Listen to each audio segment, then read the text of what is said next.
Hello, everyone, and welcome once again to Masks of Nyarlathotep. I am your most esteemed keeper of arcane lore and most humblest keeper of arcane lore, Moss, and these wonderful people are our investigators. We are short a Nomi for now. I think she is so busy. She's like, from what I understand, she's very constipated from the taco festival that she was just attending. I don't know. It's not work the opposite way. Yeah, well, you would think, but the queso, man, it stops you right up. It's kind of like a yin and yang type situation. You got to really balance it out. Did she just have a milkshake cup full of queso with one of those big straws? A big straw. It's one of those big I actually straws. have a question about that taco thing, Moss. Yes. Why are you humbly gay? Well, it's better than being proudly gay. Or you know, it? That might get you in trouble. Yeah. The more you know. Pride goeth before the fall and all that stuff. Hello, investigators. Let's just go around the horn and see just how everybody is doing. Let's start with our most undersea cast member. Shark, how are you? Well, I'm doing actually quite well today. I do fear that Yang is probably not doing very well. You know, the whole mentally raped and stuff like that. It's a great time, really great time. But you know, it's a holiday season. I've got my eggnog just for this occasion, despite the fact that brings me over my calorie count this evening. But you know what? I shall do it anyway. So yeah, no. Yeah, you got to let your hair down every once in a while, Shark. Drink that eggnog. Yes. You know, hire that stripper. Snort that line. Whatever you got to do, man, just do it. You got one life. And actually, I don't suggest any of those things, except the eggnog. I'll back the eggnog. But speaking of backing eggnog and buying strippers, JT, how are you? Fantastic, Moss. Fantastic. I can't wait to go on this adventure and get killed. I can sense the sincerity. I actually was thinking that I have well, Julian has a good prescription for a shark. Since he's down, I should get him some yak groin because it's good to keep the yang up. Anyone who's ever seen that movie. All right, well, speaking of keeping things up, I don't know. Is that the best transition for you, Dave? Dave, how are you?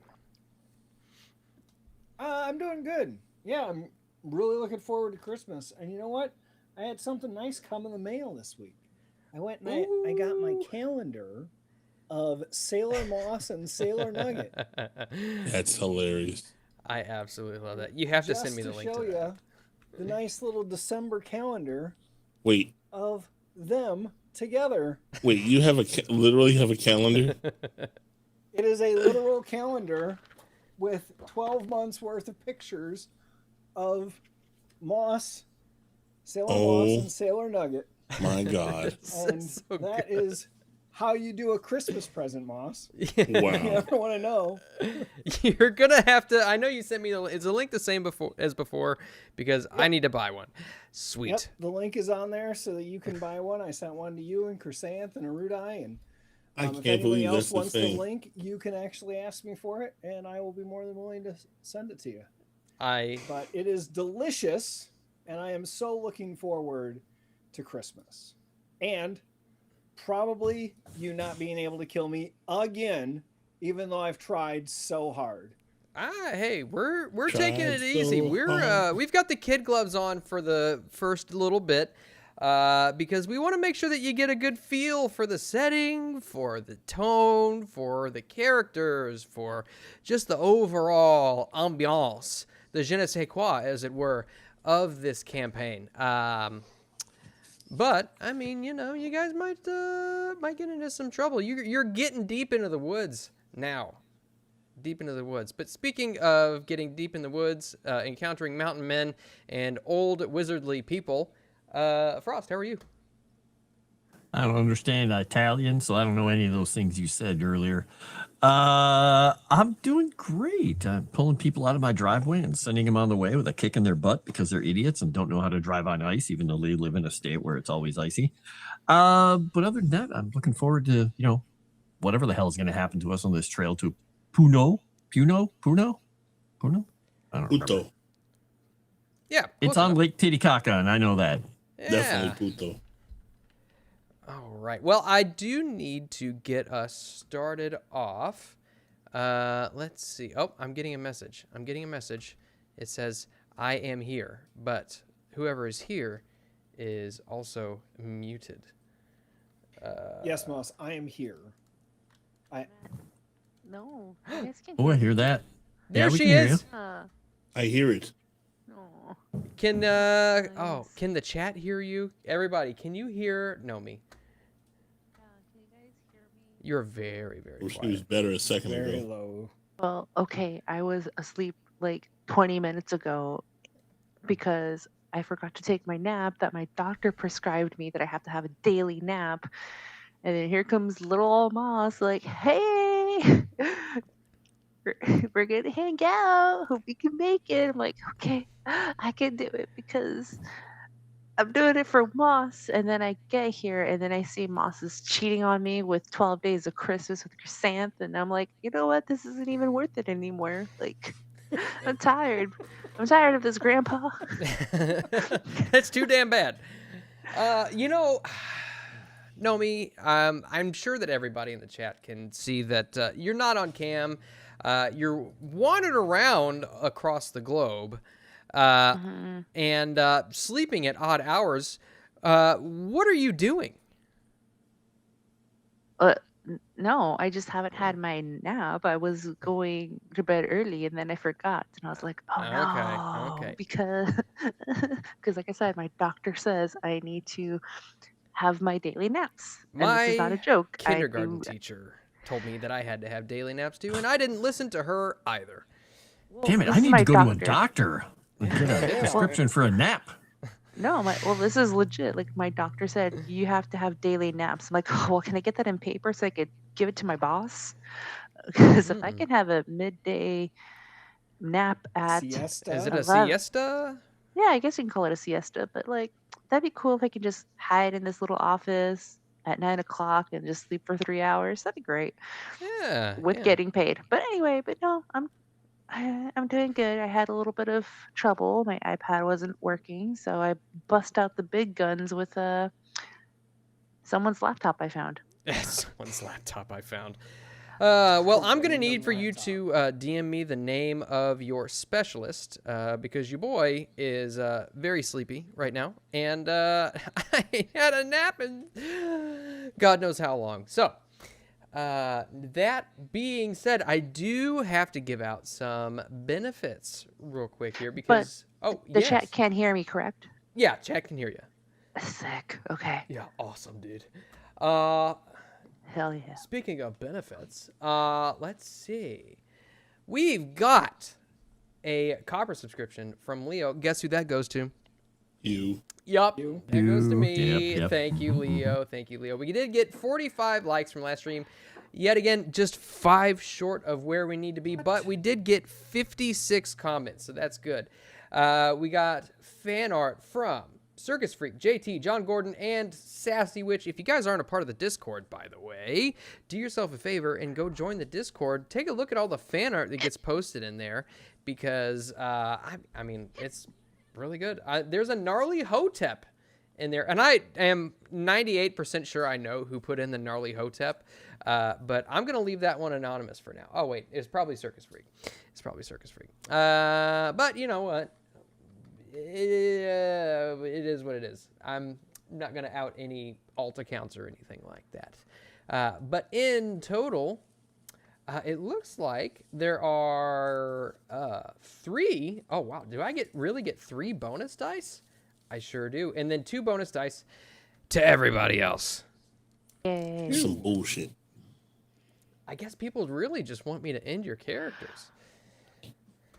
Thank you. No, just kidding. Some people just beg for death and never get it. That's true. Honestly, if there was a bugger that came up to me and had a knife like at my neck and said, "Any last words?" I would say, "Thank you." That would make them think twice because Where you you should be in been a my mental whole life? I've been waiting for this day for so long.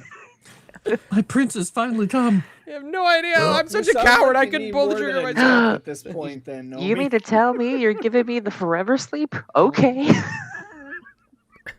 Wow. For free? Here, I thought this show was dark by nature. No, you guys are darker than I am. Well, I am Mexican. That So, is we beside the don't point. have Caleb here, so Somebody's got to it do can't it. quite be as dark. Yep, it's a dirty job, and Nomi's got to do it.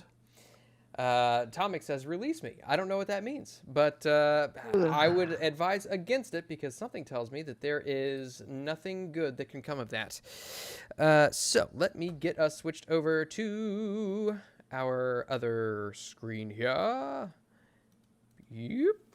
And so I will say that I do want to give a quick shout out to Sirenscape, because without Sirenscape, I wouldn't be able to use all of their wonderful music, sound effects, and or fart noises. Any of those could apply.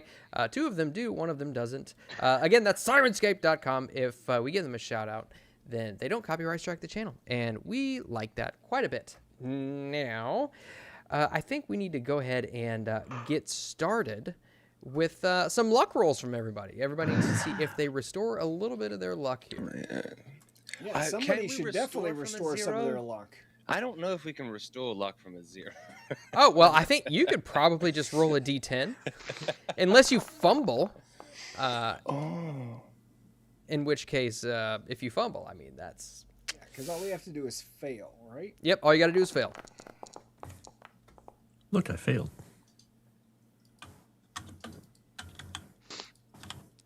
Let's see. Oh yeah, it won't actually Damn it! let me roll it. Okay, so yeah, I have to just roll a d10. Whenever I click on it, it doesn't work.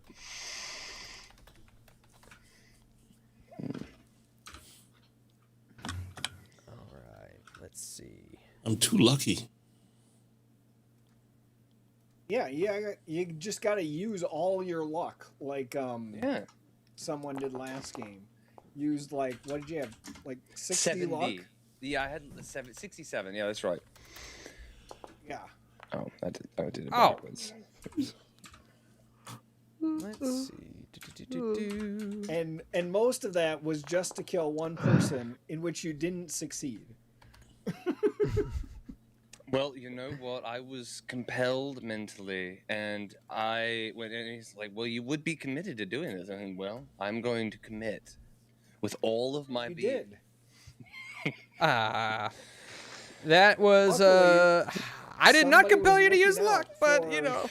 Well, just like I've got to, you got to put all yourself into it. Power of boss compels you. Indeed, it does. He's just shaking a banana at you. Oh, I do love a banana. All right. You need Clip an it. old priest and a young priest. So, by the way, quick shout out to Frost for the 10 gifteds earlier. And you will notice that the Miracle Bar has been reset. If we get to $100 on the Miracle Bar, then everybody here gets another bonus die, and they restore some hit points if they are missing any, which I think one of us currently is. You know, Moss, I'm not quite seeing the miracle bar. Yeah, I don't see the bar. Oh, it's up at the top. I don't have a better place to put it. Oh yeah, it's there, It's right where it shouldn't be. right where it shouldn't be. There's nowhere else on the screen to put it. Oh, How about okay, I under see it. that, But then, under yeah, the thing, so if I it's do not that- touching anything? If I do that, here, let me see. It goes in Could the you just background because that's an turn it? overlay. Cover No. your face? No. It should fit down there perfectly. He's just moss. Then you're Yeah, covering he's up. just You're lost. covering up the Pharaoh, man. All right, fine. So Was that who that He'll be is? blind. Unpharaoh. Yeah, that's not Pharaoh. All right. So, yes, the Miracle Bar has been reset for every $100. Everybody will get a bonus die. And they will get to restore some hit points. For $20, you can give a bonus die to anybody here in the cast, and for $50, we get to roll on the random table, or as I like to call it, the Eldritch Influence table, and see what we get. And so, does anybody want to give us a quick recap of what happened last week? Should the bar be at 50 for Frost? I would think so, but it seems like the Miracle Bar is not registering that for some reason. Yeah, it's probably broken again. Erudi tried to fix it one day and still broke it. But nevertheless, last week, we went, and after a wonderful service was done, and Yang went shopping and Gore went shopping, and we got together, and then Gore decided to go back to the hotel and play with his little worm, while the rest of us decided to track down Larkin in his hotel. We broke into his hotel room. We found him lying passed out on the floor.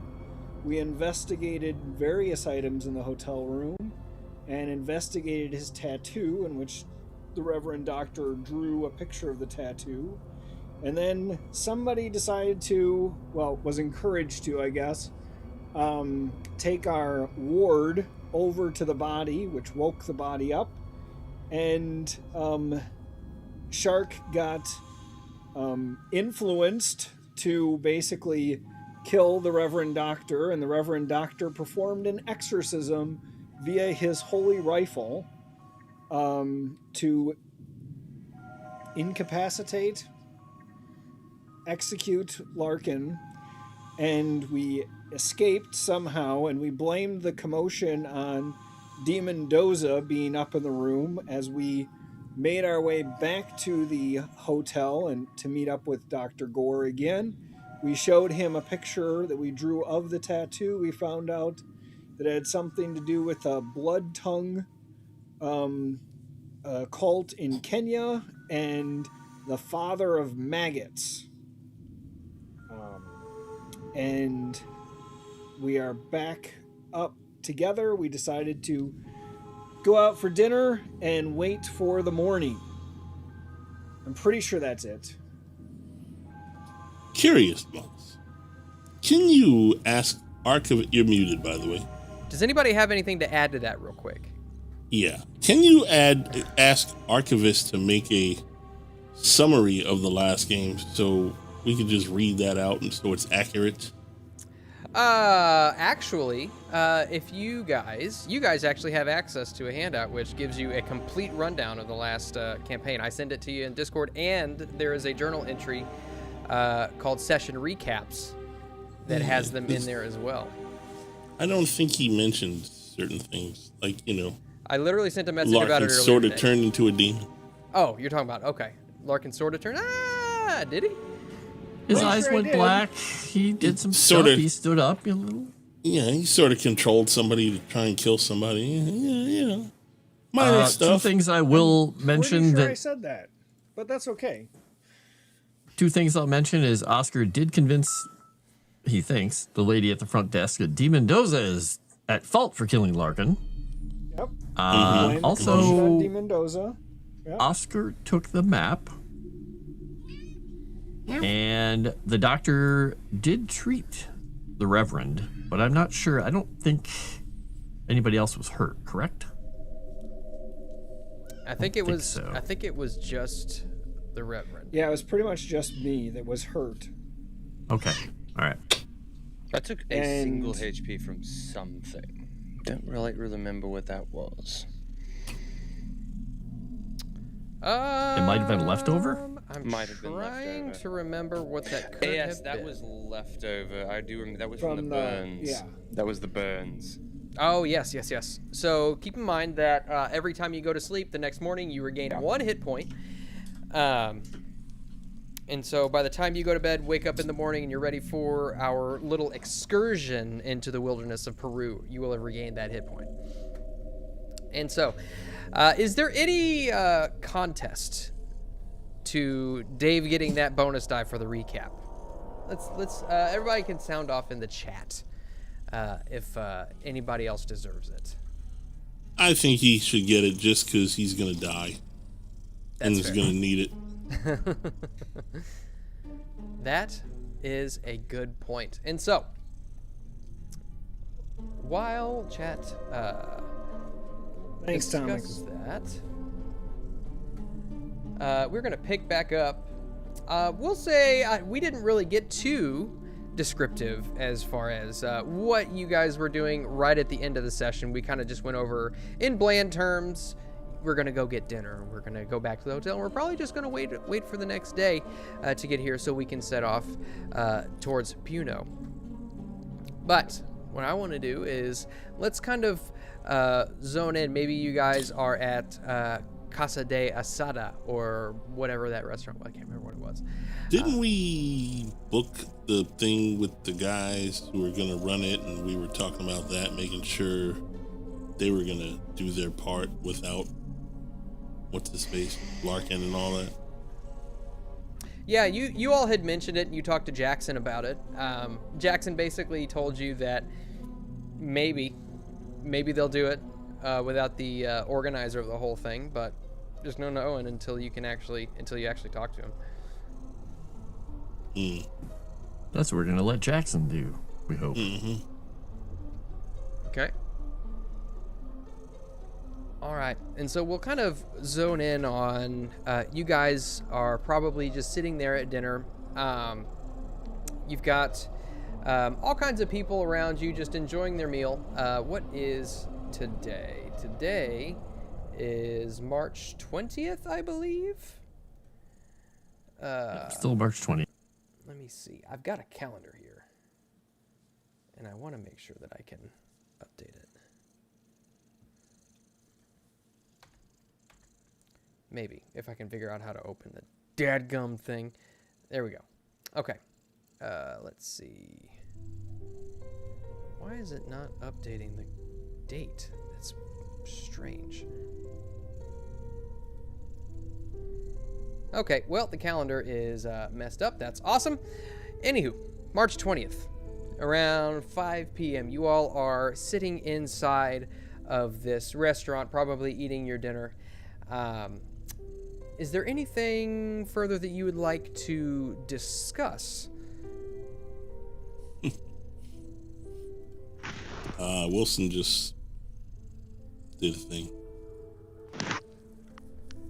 Oh, Wilson, the unauthorized biography of Tom Hanks for $20 Canadian. While dissecting the larva, Dr. Gore gets splashed by some of his fluid. Checking his reflection, he sees his father looking back at him. Eldritch Gore taps the side of his nose before disappearing. Thank you, Wilson.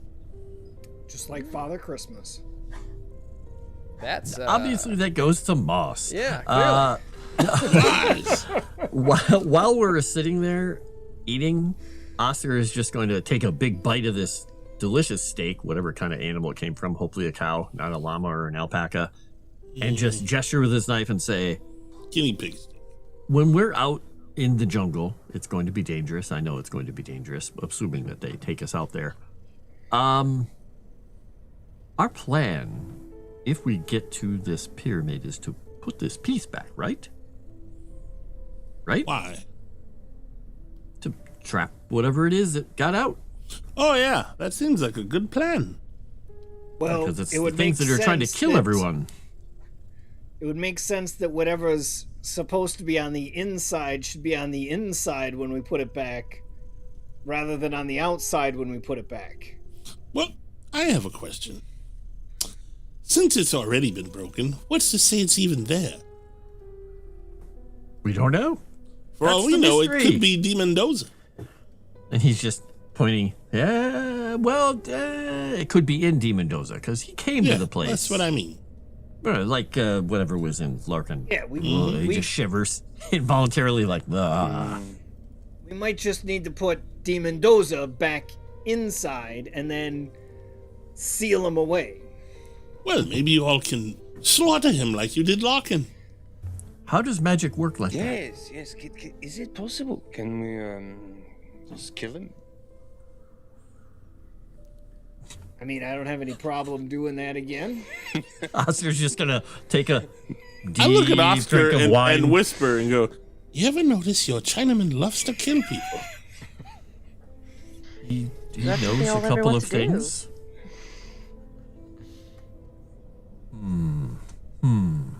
I mean, we That's right, can. I mean, Daphne. we can kill him, I suppose. I don't know if that's going to If be you the can best. kill them, then why have the seal? Well, Right. it seems okay. like whatever's in there is old and doesn't die. Yeah. He's just going to say over his We now can empty kill glass of the- wine, fill it back up. You can kill the body, but you don't necessarily kill the soul inside. Right? So you might be able to kill this enfleshed thing that is D. Mendoza, but you're not going to be able to actually defeat whatever the spirit is inside just by doing that. That's what you do, right? You defeat the spirits.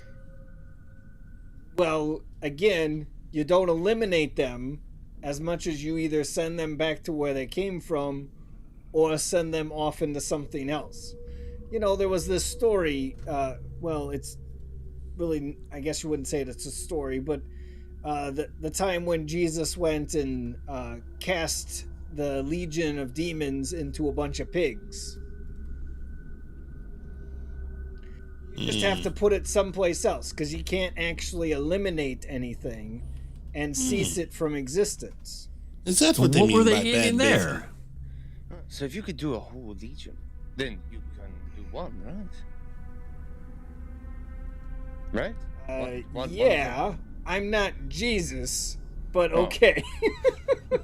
But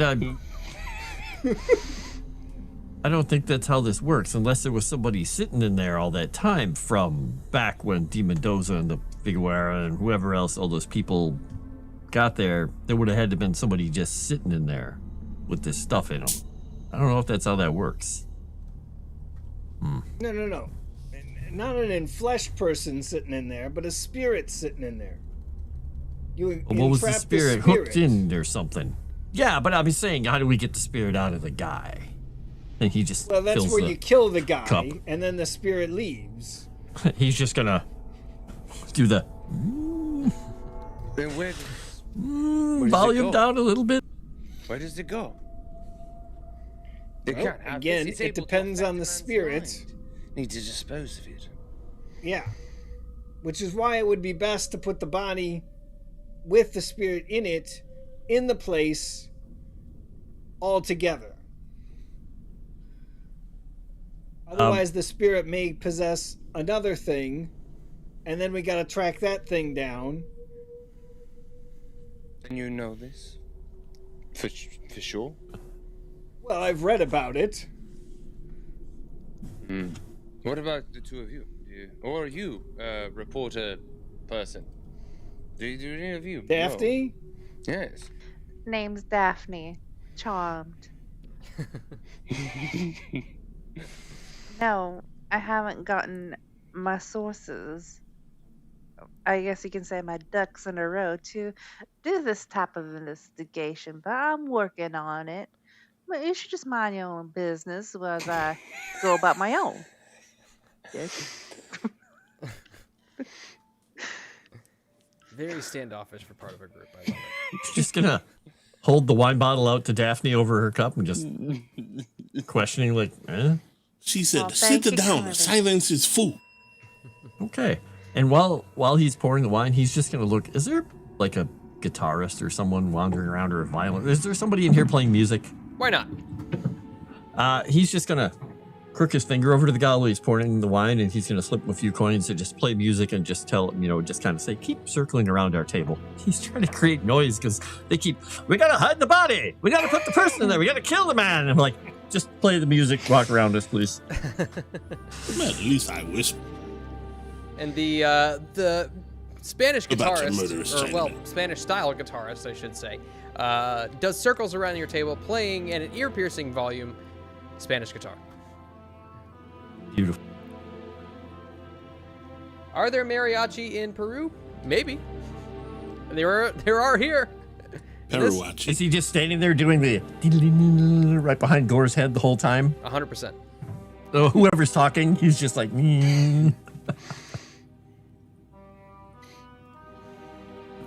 Okay. So after we talk about that for a while, is there anything else we have absolutely no plan. We need to go there. We need to find out what's going on. We're going to have to make some split-second decisions. Remember, the code word, if we're going to go after Demon Doza and people, Applejack. We didn't use it in the hotel room, but We didn't need remember it.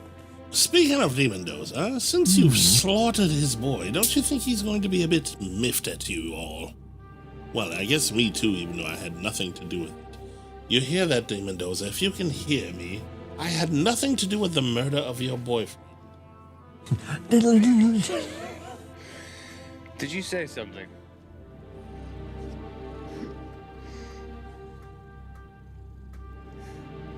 Well, we'll find out when we get there, I suppose.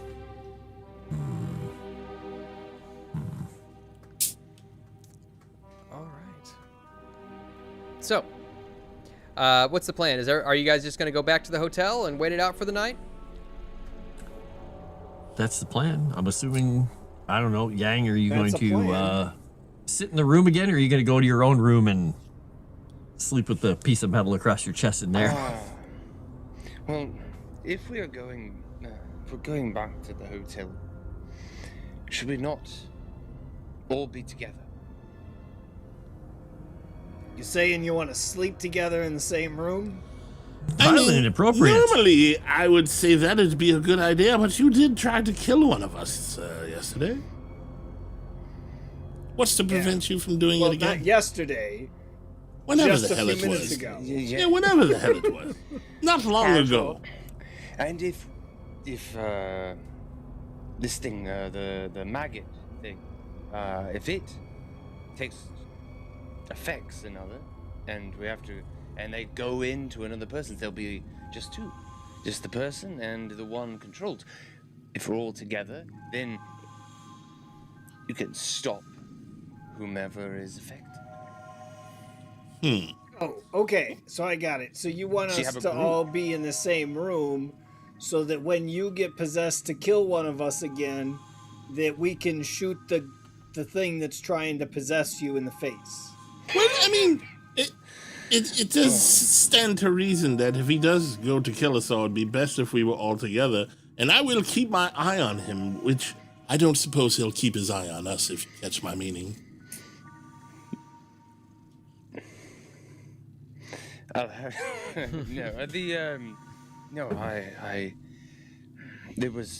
I cannot explain what was wrong, why it happened, but I know now that you were right.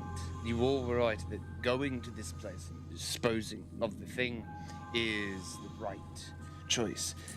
And I fear what could happen if one of us, especially myself, were to fall to it again. Need to stop. So yes, if need be, defending yourself is the utmost important thing to do.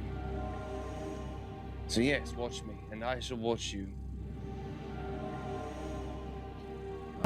Daphne, you I'm comfortable here. with that? No, I'm not. I'm not comfortable with that. Are you gonna stay in your own room then? Well, We could hang up a sheet. there's no need to do that. I did sign myself up to do some sort of adventure like this, so it's best that I follow through on what I set myself up for. So, Well, to be uncomfortable or not, I'm gonna to be have fair, to you'll do be it. uncomfortable on the trail, I think, as well. There's going to be tents and not much else.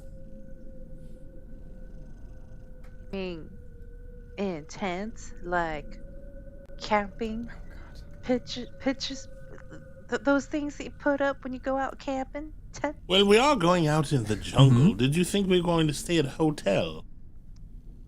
No, I did assume this is what the Amazons would be like, so I'm prepared myself mentally and aesthetically for me to set such an adventure.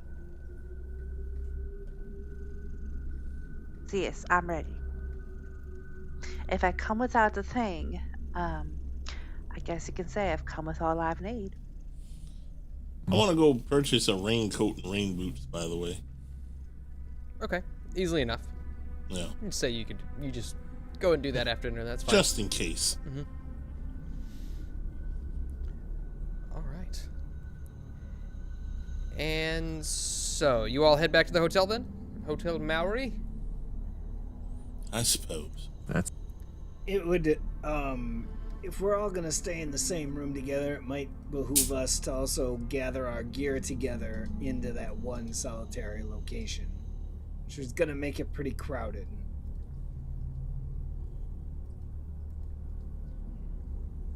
Yes. All right. So Klaus will go and get his stuff out of his room. We should also take a shift in who's going to be the lookout while the rest of us sleep. And no offense, but I don't think the Chinaman should have one of those positions. You know, just in case there's any of that residual murder us all.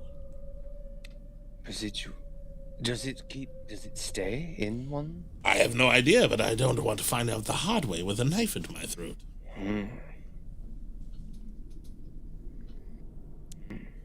Yeah, if that is what you all desire, then I will not do it. All right. So, you all make your way back to the hotel after purchasing some raincoats and stuff like that, which anybody who wants to can definitely do the same. As you make your way into the hotel, I'm going to call for a group luck roll. And just as a reminder, that's where the individual with the lowest luck rolls a luck roll. No. I wonder who that would be. Well, forget luck. We're fucked. Yeah, so how much luck does Daphne have? I'm sure it's more than 5. Daphne has 64. Yeah, fuck you. So hostile. Yes. To be honest with you, Very southern. Daphne, I was hoping that you would be able to roll, because I think you could roll better. All right. No way! Wow! Holy shit! I demand that someone retract their words. Wow. All right. So You saw that coming. Shark. that's impressive.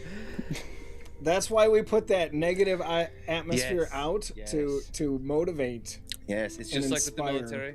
You want something, say you want the opposite. You will always get what you wanted. Yep. All right. And so Which is why I always ask for death. you all But you normally get sit in the Hotel Maori, maybe talking about some stuff. Maybe you're all going to sleep when out of the corner, the peripheral, the very edge of your hearing, you begin to hear sirens. Oh boy. Are they coming here? Police whistles. Are they coming here? And as they get closer and closer, you hear a car speed by your hotel, and the police whistles fade into the distance. Well, I wonder if that has anything to do with your friend. Friend? Friend? Well, I was being But hopefully facetious. they're after D. Mendoza. That would be good, yes. We can only Like hope. that. All right. And so, did we decide? Is anybody keeping watch or anything like that? Well, that was the plan. Okay. We're watching I thought we were going shifts. to take turns, yeah. All right. Who? So depending on how Daphne wants to make her arrangements, we can allow Daphne a shift. Otherwise, it'll be the 3 of us: Klaus, Gore, and Oscar. Because we're not letting Yang take a watch. And I don't know that I really trust Gore to take a watch, but Wow. The guy who healed you. Wow. All right. So who's got first watch?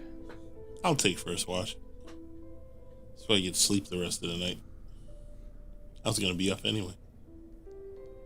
All right, and so as you kind of maybe just sit next to the window, kind of keeping your back to the wall, being able to see the rest of the group as well as out the window, you can see just the street lights kind of flicker. I got one eye out the window and to the door, and one eye on Yang. Okay. At all times. All right. And you can hear the police whistle still in the background because I forgot to turn that off. And as you sit there, I'm going to have you give me a quick spot hidden.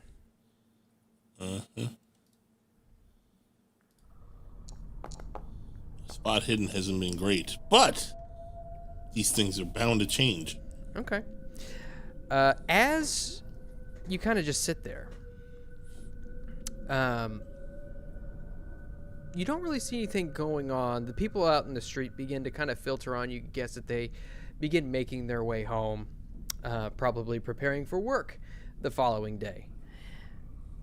Whereas you're kind of just looking around, everything seems really quiet, and then all of a sudden you would swear that you saw just a little bit of movement where you left that larva. Oh, shit.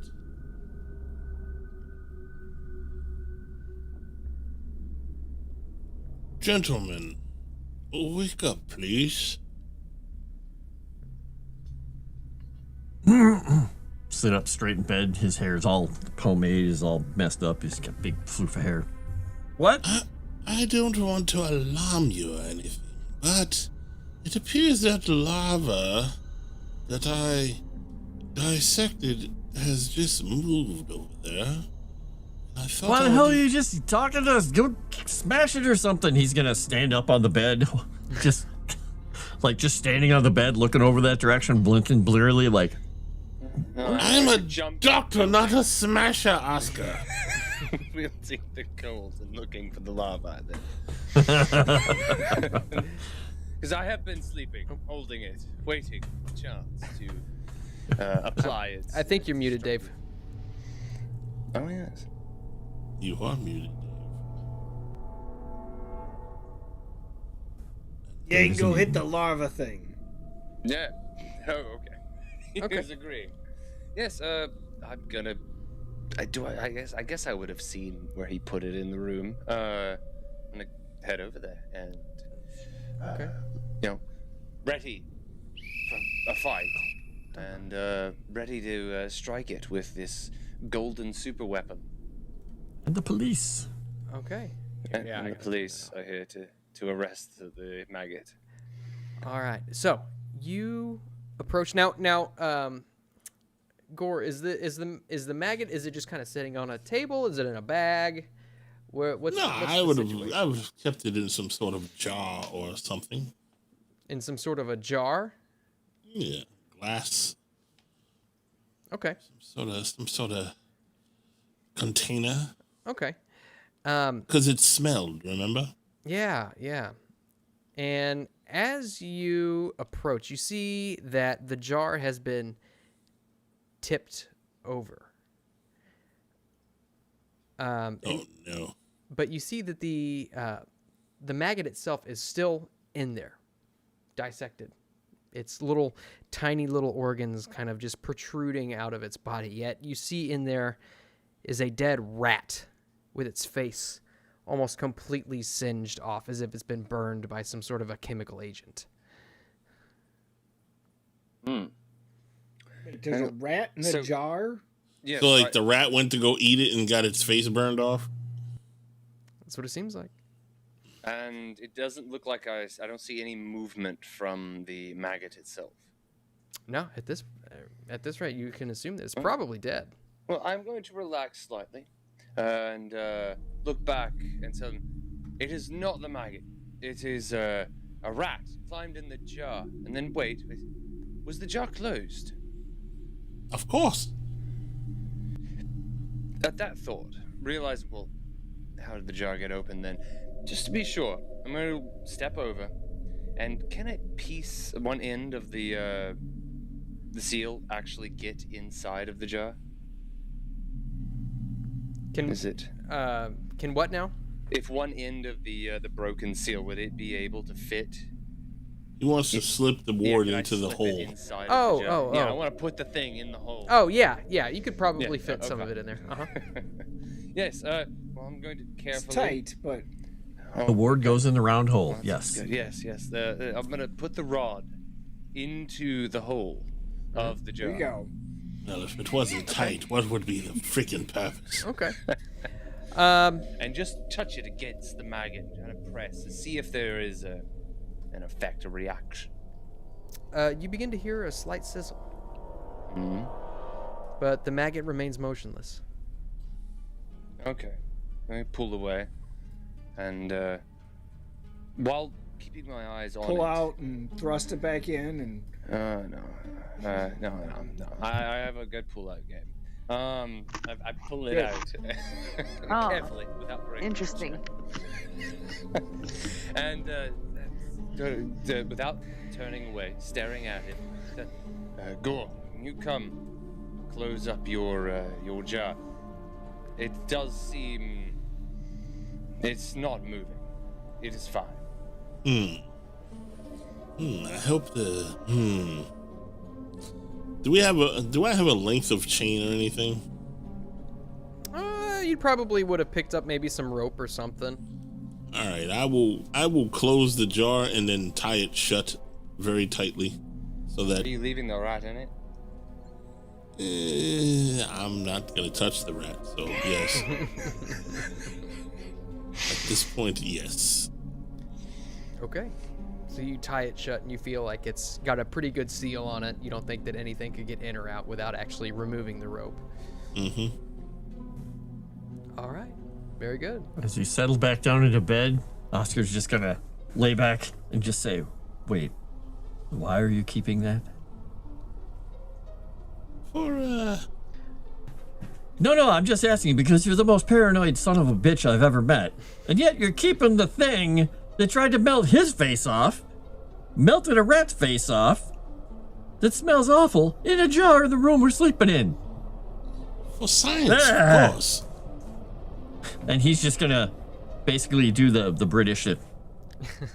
Even though he's not British, and he's just gonna lay over and put the pillow back over his head. All right. And who has the second watch? I guess I'll take the second watch then. Okay. I make sure I sleep across as far as away as possible from Yang and the jar, wherever corner Sleep on that is. opposite sides of the room. Whatever corner that is. Okay. All right. Very good. And you kind of sit there. At this point, the street is utterly quiet. The trams are no longer running. There's no pedestrians walking about the street. However, I will have you give me yet another spot hidden roll, if you would. And I want to make sure that I also pay attention out the window. If I actually pay attention. Okay. You do? Easily enough. Okay. You're sitting there keeping a very vigilant eye. You feel as though nothing could escape your sight. And you notice that Yang himself seems to be tossing and turning, almost as if he is having a bad dream. Oh, no. Yang, you lay there in the utter blackness of your sleep when all of a sudden you see a light just off at the edge of your vision. Your feet kind of carry you towards it. And as you emerge into the light, you can see just the smallest crack in what looks in a bit of stone. And you can see a little bit of motion on the other side of this stone. Do you look through? I do. You kind of peer into this, and you can see that it's very, very dark. It's hard to get a good look when, as you kind of like pull yourself closer with your hand, a bit of the stone falls away in your grasp, and you get to see a much clearer picture of the writhing mass which lies before you. This bulbous mass of what seems to be this horrible waxy secretion that must be dozens of feet tall, filling up this entire space. You can see little globules of pus just begin forming on the surface and move around and begin to be reabsorbed, and little tendrils kind of flicker about, flipping little globs of whatever this waxy substance is against the wall, which drips down and reconglomerates back into this form. I need you to make me a sanity roll. And I'm gonna throw one of my points on there and give you a penalty die on this. Oh no. Can I add one of those? If you want to cancel out the penalty die, you're more than welcome to. Yeah, I'm gonna cancel out that penalty die. Okay.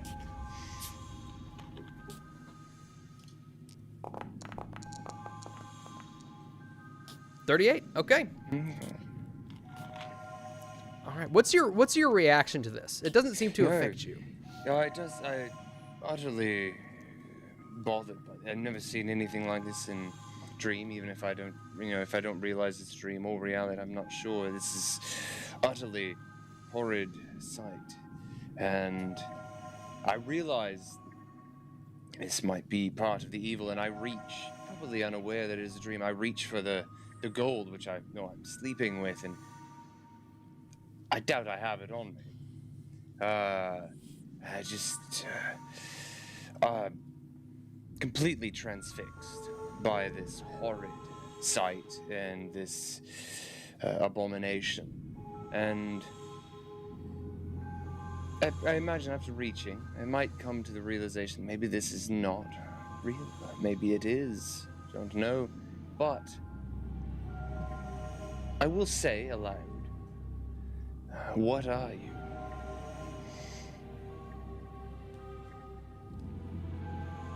I don't know if it would communicate with me, but yes, I'm not really asking it. I'm just saying this aloud.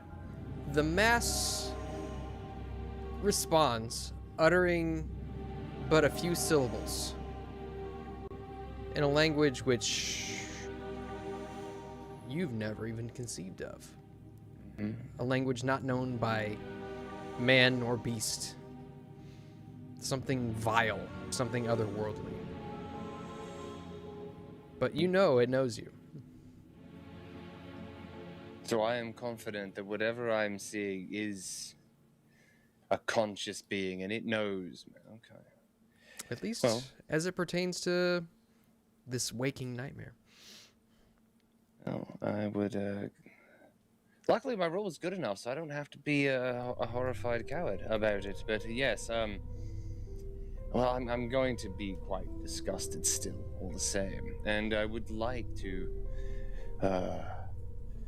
even hearing this, I'm bothered by the sound of it. It doesn't sound right. Something is just wrong. Everything about this, and I'm going to try to I have the desire to not be here, not to be within this presence. So I guess to be trying to wake up. Okay. And at this point, Klaus, you begin to see Yang. He begins to be thrashing about underneath of his covers. You see he begins to kind of like slap at his face, but he doesn't seem to be waking up. Do you intervene? Yes. I am going to see him struggling in his nightmarish state, and I'm going to take out a vial of holy water, and I am going to anoint him with that holy water in order to, one, wake him up, and in order to provide him protection from evil forces. And as anointing goes, it's the application of water, and so I will take the water out and I will rub it in between my hands and I'll smack him on the face with it. Power of Aqua Velva! And that's how you awake. From my demons! Does that wake me up? Oh, yeah, 100%. Yeah, okay. I imagine at this state it's like aftershave. It almost like stings a little bit. I'm completely shocked. Striking pain, looking up to see the Reverend, almost ready to strike him with the heavy gold in my hands. It's like, okay. It looked like you were having a nightmare, and you needed to be woken up and protected. So that's what I did. I just a little holy water to help you, buddy.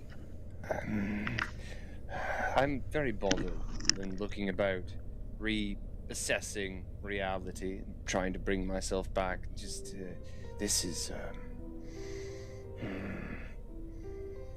I don't know, but something. Yes, help indeed need. It's something is very, very wrong. Yeah. Hopefully you were having a nightmare, right? It wasn't real. You have to realize sometimes, things happen in dreams that are real, and sometimes things happen in dreams that aren't real. And how do you decide that? I say that something has an effect. Something was there. I was not alone in this night. Well, if you say that, then I guess I believe that, because I'm not there. That's you have to assess the situation. I can't assess it for you. Can you all shut up, please? I'm trying to sleep over here. For God's sake. Yes. Oh, I thought I was whispering. A pillow hits him. I'm a light sleeper. Oscar just goes back to sleep after throwing the pillow. No, I tell the Reverend that I'm sorry and try to lie down, but I imagine I will just be awake the rest of the evening, likely. Just pondering as to what that was, because I do not have words or concepts to explain it. I'll try to get some rest, but likely won't be very fulfilling. Well, I'll be nice and say that you can drift off to sleep eventually. And who has got the next watch? Oscar. The one who hasn't been able to sleep yet. Not if you can't wake him up. Yeah, when he gets woken up, he's just going to give everybody this again. And then he's going to reach for the golden chalice and put wine in it and just sit on the chair that's over next to the wall, sulkily just kind of watching everybody, kind of staring at them grumpily like. All right. And Oscar, if you wouldn't mind giving me a spot hidden roll as everybody else kind of tosses and turns. Do I have to pay attention? You don't have to. Okay.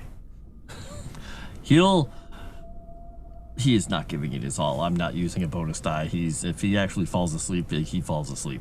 He's like, my sleep, my precious sleep. Man, you guys are rolling. Well, he pretty succeeded. Well yeah. Yep. Okay. It's the magic of the cup, obviously. All right. Yeah, I mean, it goes pretty quiet. You see a random cat wandering down the street hungrily. And the sound just kind of fills your ears as it's the mixture of that sound and the ceiling fan above you just kind of melds together in your sleepy state. Almost as if the cat itself is kind of meowing through the fan. It becomes warbled and off and strange. But everything is normal, quiet.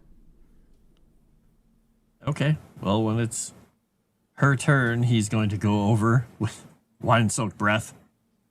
Daphne! Wake up! And then he's just going to take a little bit of the wine, just... What? I'm out. Your turn to watch. And he's going to take the cup away. No. And I say no to you, and I turn around, go back to bed. Will there be no watch this shift? He's gonna sit back down on the bed and just put weight on it. And it's like, really? Okay, get up. Okay. He's gonna get back up. He was like, I was this close to just swatting her on the rump, and then just get up. All right. Which I'm sure wouldn't have caused any kind of problem. Nah. All right. And so, at this point, I think I will have Daphne give me a listen roll.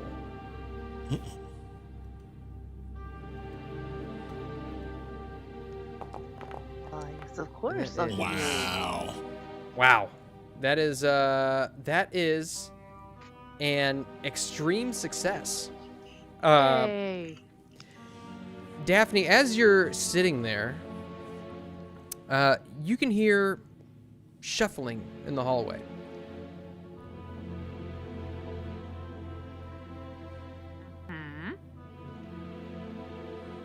Sounds like footsteps. Maybe with that extreme success, you'd guess that there's probably 2 individuals kind of making their way down the hallway towards your room. Wow, I do say. I don't like the sounds of that. Not one bit. So, I'm just gonna pry my door open just a little bit to see who's about zealots there, because we should all be sleeping except me. We're all gonna die.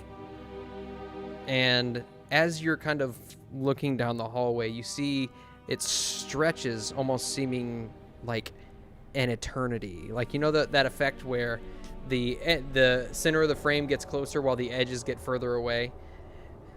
The hallway kind of stretches out, stretches thin, as you see these 2 shadowy forms making their way towards you, just like stumbling clumsily down the hallway. One of them kind of stumbles and bumps into the wall. You hear kind of this echoing laughter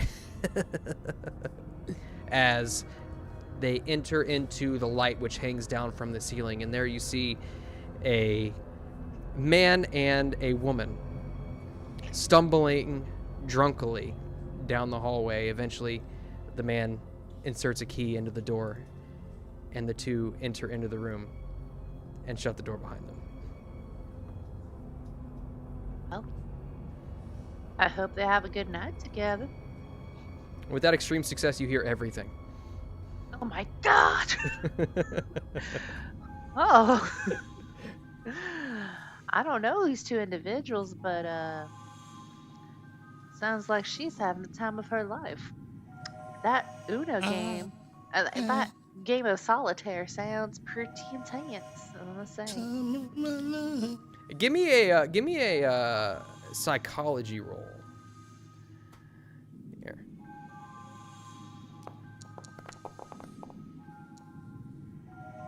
Yeah, she probably is having the time of her life, so far as you can tell. She's actually getting cut up into tiny pieces. Yeah, but she likes that. She likes it. Yeah, she might be like that German dude and just, be one of the few people who want to be cut up and eaten. Mm-hmm. Maybe she. know. Never mind. I'm not gonna say it. I'm not gonna say it. Some people just like to be eaten. Yeah. Yeah. So yeah. Well, It's well, never the I yummy would- kind, is it?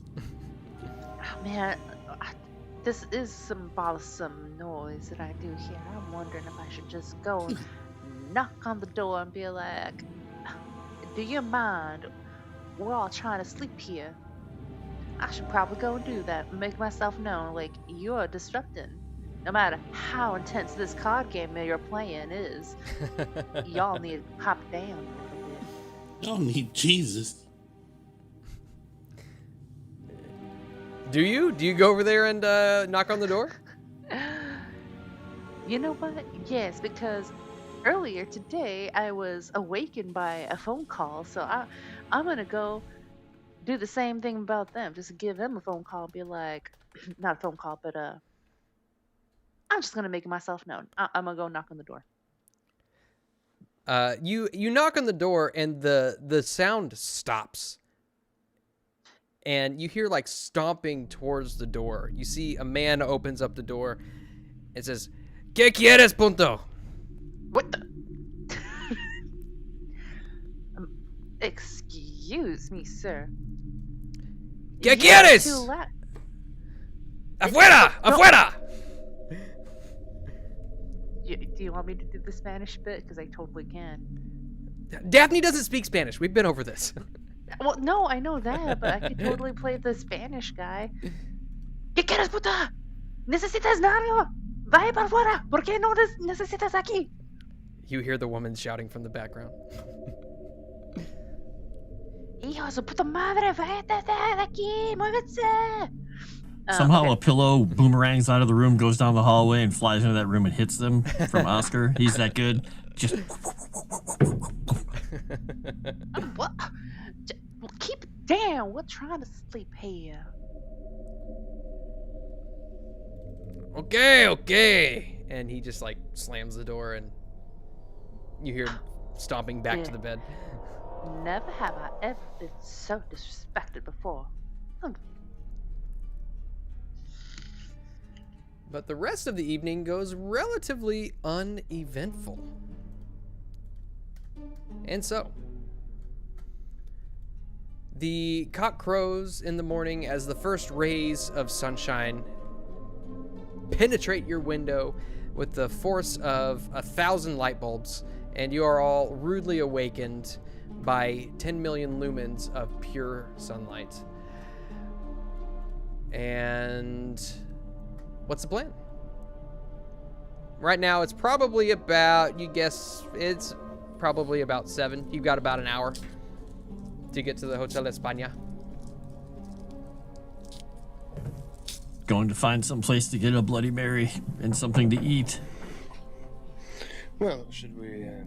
We should probably go to the meeting point now. Just look at his pocket watch. We have an hour. Hmm. He just folds his collar 15 down. minutes early, or you're late. Who told you that? Grandpa Fillmore said if the train leaves without you, then you're late. I like this grandpa of yours. He's gonna let's go stumble find on some out with his food, bag. and I'm sure we'll run into the people we need to run into when we need to run into them, and he'll get his stuff together, ready to go. That's a brilliant philosophy. Go get a guinea pig on a stick or something. Whatever is quick food down here, and then try to find something to make a Bloody Mary with. And if he can't, then he'll just deal with it. You know what? I'll take a luck roll. See if maybe the hotel has the proper ingredients.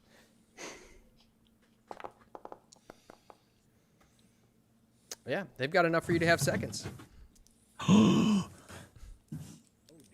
I know, look for an iguana on a stick. I was saying a lot of bad things about Peru. There happens to be an iguana on a stick vendor on the street. Because why not? Perfect.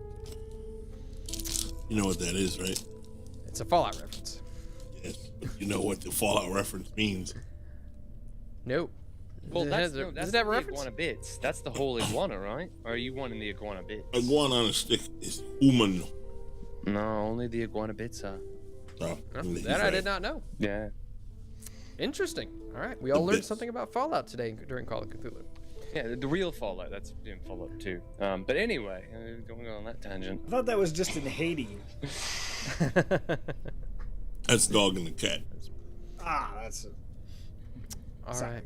And so, you all go about your business. First thing in the morning, you get ready and you make your way over to the Hotel España, where you see 3 trucks waiting for you. You see a couple of guys. They're kind of like loading up boxes of what you would surmise to be supplies. You see a gentleman come over. His hair is kind of, it's a little bit messy. You can tell it was combed when he first woke up, but in the heat and him carrying crates to and fro. It's messed up a little bit. He's got a little bit of sweat dripping down his face. He approaches you all and says, ¿Dónde está Augustus Larkin? I'm on the lookout for Demon Doza, by the way. Okay, go ahead and give me a spot hidden. When he says Larkin, just point at Elias if he's here. Okay. I see nothing. Ooh, that was almost a fumble. Mm-hmm. Would you like to spend 44 luck? No. Okay. What? You don't want to just randomly throw away all your luck? Nope. You point at Jackson. Yep. Jackson kind of looks back at you, and then he looks back at the other guy, and then looks back at you. Go ahead and give me a fast talk. Will do. And I'm going to, because I love passing the buck, I'm going to use a bonus die on this. Yeah, unnecessary, but... Well, you got a hard success, which is exactly what you needed. So... Oh, well, very totally good. necessary. Thank you, chat, for the bonus dice. Perfect. All right, so you guys, you see that Jackson kind of just accepts his new role, goes over and shakes the guy's hand. The two begin talking back and forth in Spanish. You hear the name Puno mentioned a couple of times. And basically, I understand the Spanish, you know. Yeah, you get the idea that the trip itself is going to be 800 miles going up Holy high shit. into the Andean highlands. Or I'm sorry. Peruvian. Yeah. Let me double check that actually. Yeah, 800 miles, and it's going to take about 3 days on the truck to get there, traveling down the coast to Camana before heading up into the Andes and across the highlands. While they're having that discussion, I'm gonna look around and ask all of my companions, like, have you seen where the Mendoza?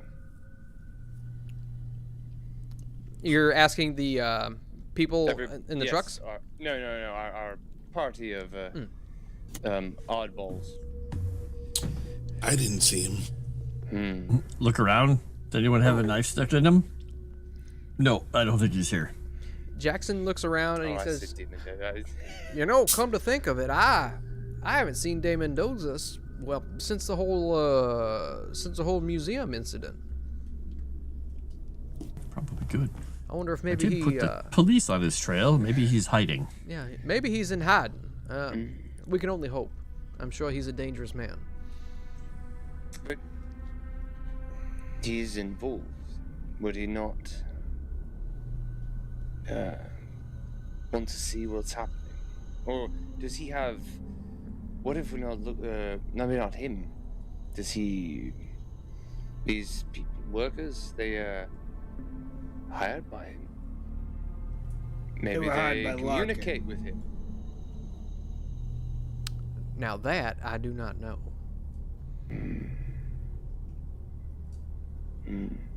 You see, Maybe he kind has of another way. he turns around and talks to one of the drivers, and asks him. Basically, you get the gist that he's asking them if they know De Mendoza or if they've seen him, and they speak back and forth for a second. He comes back and he says, "Well, they said that they had seen him in."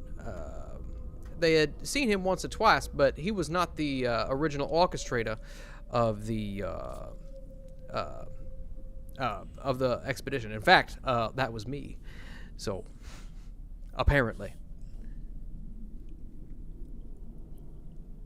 Apparently, as if you didn't do this, you didn't have these conversations with these people before, and they think you did have a conversation with them?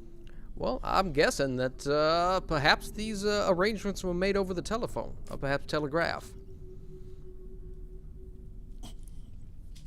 Interesting. Something doesn't sit right with this. Oh well, but we got a trip to go on. One way or another, we'll find out what happens when it happens. Look over at Gore. Does anything sit right with you? Not really. Nothing that's happened so far. He's just going to nod and hop up into a truck. All right. So You got to get the best seat. You don't want to be in the back. You're going to get splashed with mud. anything else? Boy. Oh, go ahead. That's it. That's just a good point. How many vehicles was it? There are 3 total trucks. You get the idea that watching these guys kind of work around, and now at this point they've finished loading. They're kind of standing around waiting for you all to get ready. They kind of wonder as to why they needed 3 trucks. Maybe they feel as though there's too few people, but they're not really asking any questions. They got paid. That's all they know. All right, so there isn't a truck designated for us? You would guess that any of the 3 trucks could be used. Come on, get in the fun truck. He's just going to... Yep. Come on. Hop up in with Oscar You're in the first and vehicle? double check my wallet that I lost it again for some reason. as I get in the truck because he lifted it off me. Yes. Yeah, no, I'll get into the that vehicle as well. So, look around. Is there any way for me to see forward, or is it sort of like an old, truck where there's no way for me to see forward? I can only see what's behind. I'd say you could probably see. It's kind of it's the older style truck where maybe they've got a couple of benches on either side of the bed. Kind of crates are packed up against the cab, and if you sit on top of the bench, you can kind of see over the cab where it's going. Okay. Yeah, we can see. Should be okay. So there's no cover. No. Oh. So you guess that they're coat, yes. Sounds all good. and you'd guess if push comes to shove, you guys could be able to cram into the cabs if you needed to. Yep. All right, and so there's 3 trucks. There's how many people that are other than us? 3 drivers. There's Jackson. And Jackson. So there's 3 drivers, Jackson, and then us, and that's it? Correct. And what kind of gear do the drivers have and the trucks have on them? You can see that they might have a spare jug of water, because they probably you'd guess that they expect to probably be camping out overnight. They've got food stores in crates loaded in the beds. But as far as like survival gear, you can tell that, the truck drivers, they've got pistols. They don't seem to be prepping for any long excursion into the jungle. At least not on 800 foot. miles is a long way on the mountain. So I assume they have extra like gas cans, and I'm assuming they have water cans, and you said food supplies. Yeah, right? spare tires, all that good stuff. Basically what you would expect to get you from here to Puno in 3 days. Yeah, and then because after Puno, then we start going through the jungle.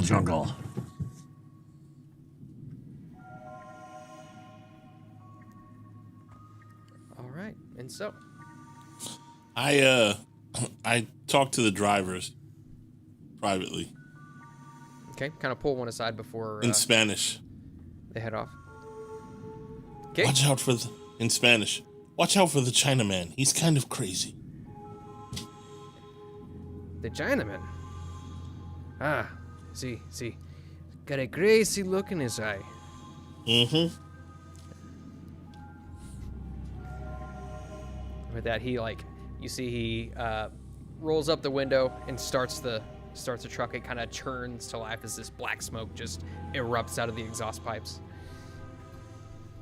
And while we set off, I would tell them that I have had an experience of some sort of thing, and I describe the a dream. And Tell us, or inflection. Yeah, he's talking to the drivers. It or the was, drive. no, on you guys, of course, because you're all in the vehicle. If all the ones who came into the first vehicle, I guess. And tell them that, and ask, it's like put inflection on the I didn't know. I'm certain that this thing was there, and I got the strong sense that it knew me and understood. Understood what? I don't know. And when it spoke, it was completely. Just. I could not. I don't think I could even try to replicate it. Does his description of this thing mark anything I've ever heard of? You can give me a Cthulhu mythos. I would love to. I'm going to use a bonus die on that. Because why not? Else I'd never fail. I'm not going to get it anyway. Nothing. Yeah, it's very foreign concept to you. Interesting. I can't seem to get that sound to turn down, so I'm going to turn it off. And we're going to go back to the old music. There's the sound. Oh, yeah. The sound of diesel trucks. Oh, wow. Yeah, that could get obnoxious Yeah. fast. Diesel. Yeah, it wouldn't even for turn 800 down. miles. Woof. Yep. All right. And so you all begin driving. You make your way out of Lima, down south. You make your way along the coast for about a day. You can kind of look off to the side of the road, and you can see people wandering about. You pass by a couple of different villages, no larger than just a couple of huts. People kind of carrying baskets on their heads and things like that. You see very bright, colorful dresses on the women and very sweat-stained clothes on the men as they walk around. But you can make your way up into the Peruvian highlands. And eventually, you begin making your way up to a much higher altitude than you normally might be used to. And so what I will call for now is a con roll from everybody to see if you suffer from altitude sickness. Oh, these Bloody Marys are going to come back to haunt me.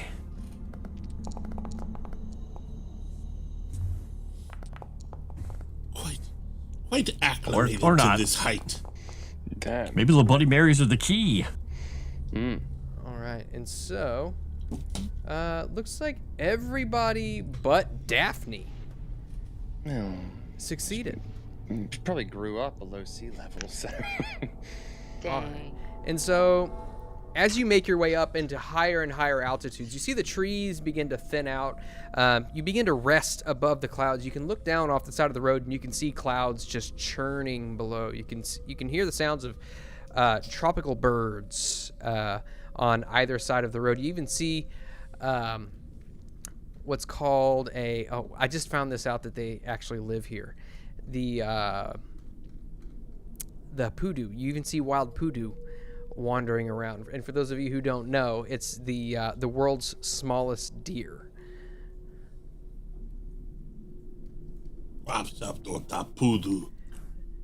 Normally, how many of those do you think it'd take to make a meal? All of them. And so, but as this is all happening, Daphne, you begin to feel nauseated. You begin to get headaches, even the beginnings of migraines. You feel as though maybe anything you do that requires any physical exertion might be just a little bit harder until you are able to get used to the altitude at this level. That sounds like me every day. Okay, I just can't seem to get my breathing correctly here in these mountainous hills and everything. It's just the hair it's too thick for me to even breathe sometimes. Hold out a cigarette to her. Please get that away from me. I just explained to you I'm having trouble breathing, and here you are taunting me. Like These I'm things some are sort great of for you. weakling. Yes. He's just gonna look at him. They're Americans. Clearly, young lady, you are suffering from mountain death syndrome. Is that what they call it? No, I'm just joking. You're not acclimated to these heights. You got sickness of the height. I'm from whatever the it's called. south. I'm from the south. I'm bred to survive the humidity and the hottest of Georgia weather, not in these these mountains with humidity and mosquitoes and heavy air, and my legs just can't seem to keep up with the excursion here. This tiny little baby deer too. No wonder they're so small. Yes, must be related to some sort of mountain goat or something. Exactly what I was thinking. I whisper to Oscar, they don't call them the weaker sex for no reason, Oscar. He's just gonna look down at his arms, happy that he's wearing a bulky jacket. All right, and so as the journey goes on, you go higher and higher into the Peruvian highlands. The nights begin to get cold, very, very cold, to the point where those of you who grabbed warm or cool weather clothing are very happy you did, because you're able to sleep pretty well. But eventually, on the third day, you can see off in the distance a smaller city. You'd guess that contains probably about 20,000 residents. It stretches back to the shores of what you can see now is this massive, absolutely massive body of water, which you cannot see the end of. Lake Titicaca is about 100 miles long and about 50 miles wide, with all kinds of small man-made islands that kind of dot around the surface of the lake. That's a big shit titty. And as you make your way in, you notice that the community here is very much homogenous, in so much as that as you do, you get quite a few looks, very strange looks, going through town. But eventually, it gets to the point where you see children. They run up to you all holding handmade bracelets or loaves of bread, things along those lines. Hold them out to you, and you hear, Julian, you would understand this, is that Jackson says, no, we're not looking to buy. We're not looking to buy. Thank you. Oh, yes, you're very adorable. But no, we're not looking to buy. And eventually their parents come and just kind of snatch them back from all of the white people that just randomly showed up on in Spanish, I say, trucks in town. Bother the preacher man. He has plenty of money. You see a couple of kids come up to you, Klaus, peddling their wares. You see a couple of them have loaves of bread, bracelets, necklaces, little doily things that they crocheted. But you do see somebody with a rosary that comes up to you. Looks like the rosary has been made out of different shells that maybe they picked up off the shores of Lake Titicaca. I feel like I'm in the Dominican Republic again. Oh, you want me to tell you a story about our wonderful Savior and the blessings that he has brought to our world through his sacrifice for sin? Here, come over here. Let me tell you a story. They look up at him and say, the Washington. And so you grab some kids and take them over to tell them a story. Yeah, in English, because I don't know Spanish. And they all look at you very strangely. And now you know that this is March 23rd of Holy Week. It's Wednesday of Holy Week. And as you're kind of wandering around town, here, let me switch up the mood just a little bit here. Let me see if maybe they've got something. Do.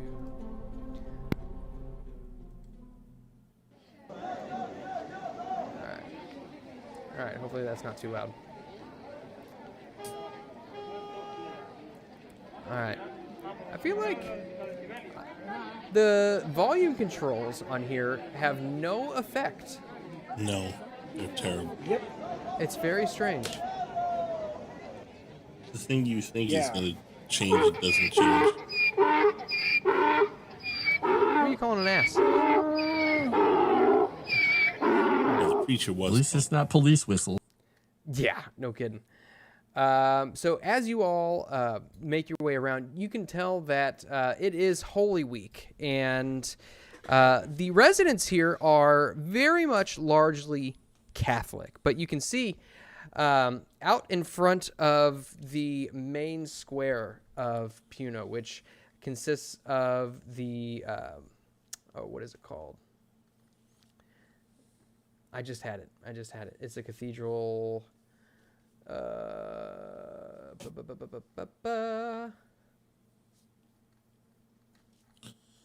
look at the preacher and I go, "You surely have beat your religion into these savages, haven't you?" You see out in front of the Cathedral Basilica of St. Charles Borromeo it looks to be as though there's a celebration going on. Lots of market stalls kind of lining the square, selling all kinds of different religious trinkets and such. But what's strange about this is that it seems to be kind of this mishmash of both Catholic tradition as well as tribal tradition, as you see people dancing around in circles around open braziers burning with flame, wearing masks and strange garments that seem very tribal to you. But you see also crucifixes just kind of erected around the square as well. It seems as though they've taken the Catholic Holy Week and more or less made it their own.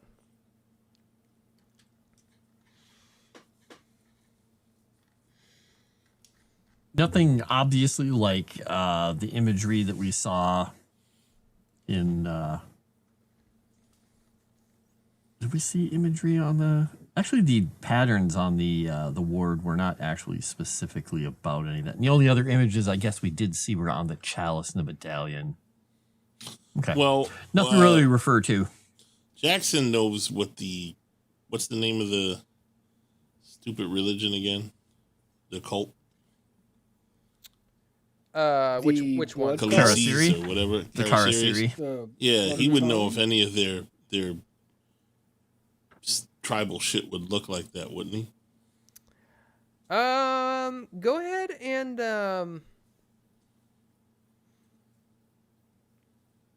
I'd say give me an occult roll, and then give me a spot hidden roll.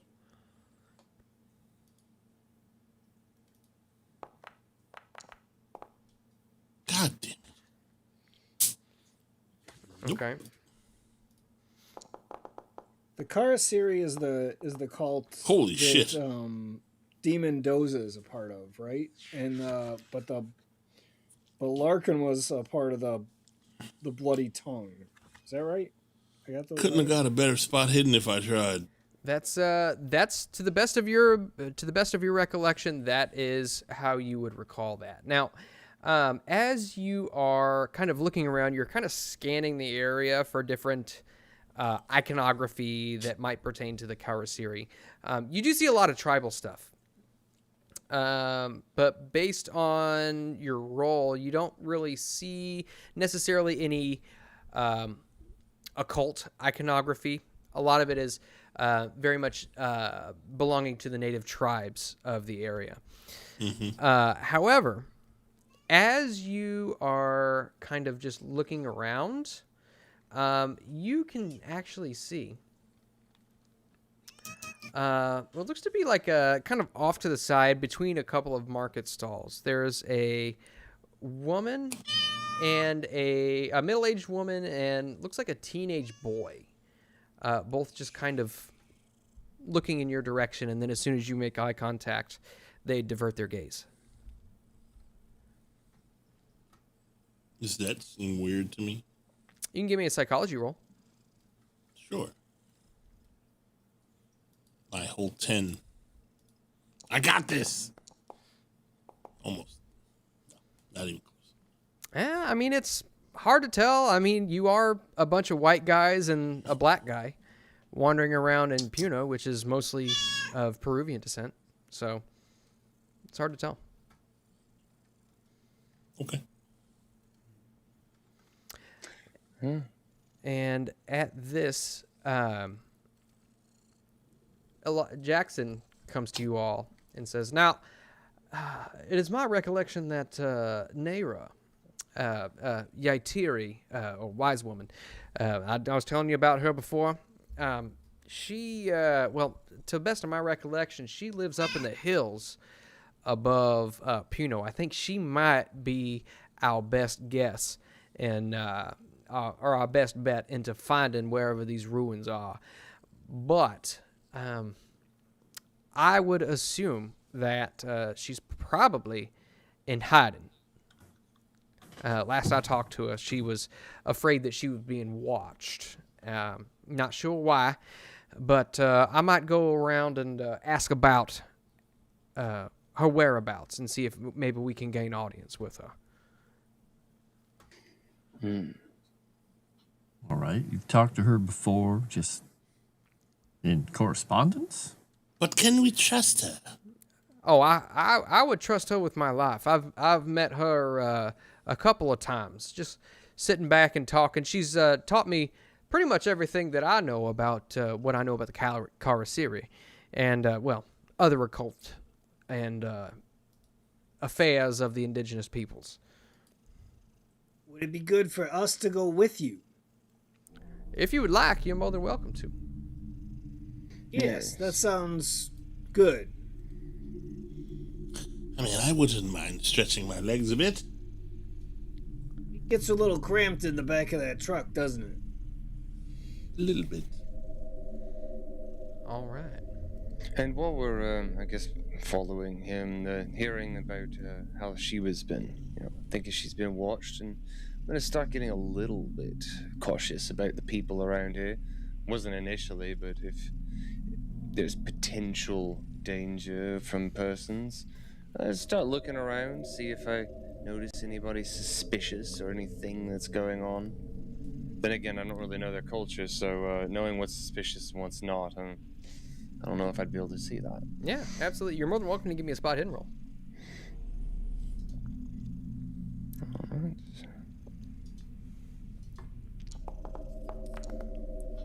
Golly, you guys and your rolls. Yeah, at this rate, you're kind of wandering around. You can see that Jackson seems to know a few people around here. He has some conversations in Spanish with them. Julian, you can understand, basically. He's just asking around the whereabouts of where Nera might be. And as all of this is happening, Yang, you're kind of keeping an eye out. And you've made your way kind of around the main square of Puno and off some side areas, and you keep seeing these two individuals, a middle-aged woman and a teenage boy. Every time you kind of catch a glimpse at them, they seem to be like just loitering about, maybe kicking a little bit of dirt on the ground, and then just kind of turning their gaze away. And then not 5 minutes later, you move to another location, and there they are, just in a different spot. Only Yang notices this, or we all notice this? Yang notices it, unless he tells everybody. Yes, I'm going to point out, while he's, whenever he's speaking to another person, do I see them at the corner of my eye or whatever? I want to make eye contact with them. Do I see them about? Oh yeah. Okay. I tell everybody, without looking in their direction, that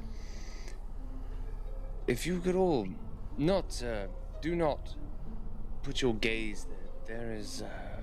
There's people, 2 persons, describing them. The lady and the teenage boy, they're definitely following us, watching. This is description fit the people I saw earlier. It does. Being weird. Oh, I saw them at the other town. I think you're right. They are following us. Yes. Yes, they have been. I've seen them several times now. You think they're Karasiri?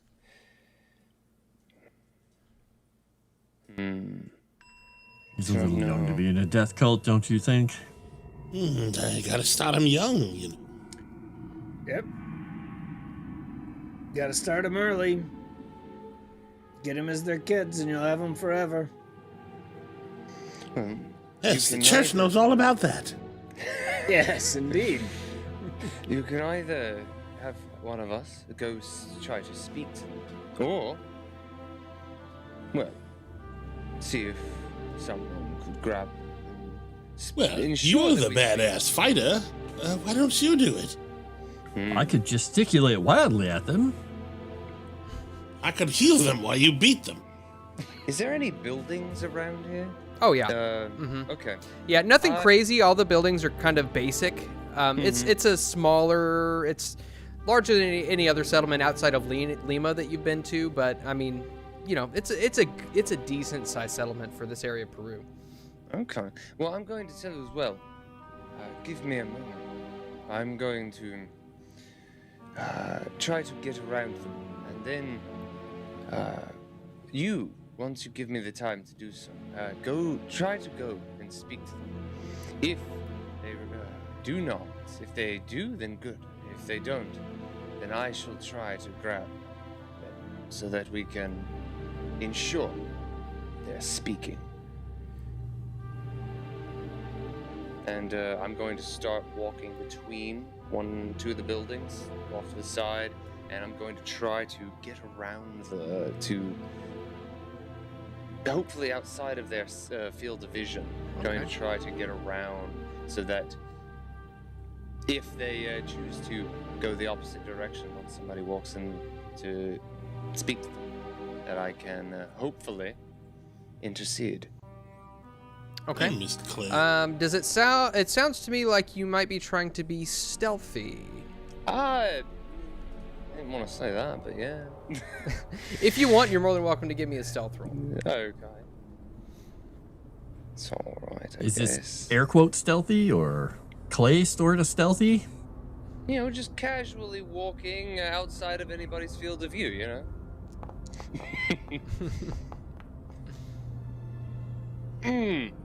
Okay. That's dreadful.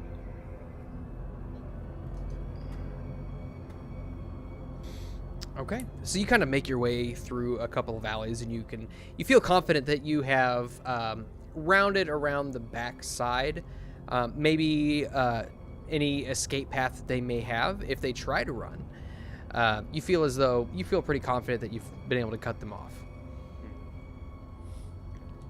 I don't talk to them until I know he's somewhere able to intervene if they get violent. Okay. Yeah, I mean, as he kind of exits out of an alleyway, you're kind of looking in that direction maybe, and you can see him kind of exit out. Plain as day. Oh, all right. So I walk up to them. As he walks up to him, I want to not kind of walk with him, but not walk with him, if that makes sense. It's like 10 paces behind. Yeah. And I'm going to try and engage with whoever's like selling stuff or other people in that area to kind of mask that, if that makes sense.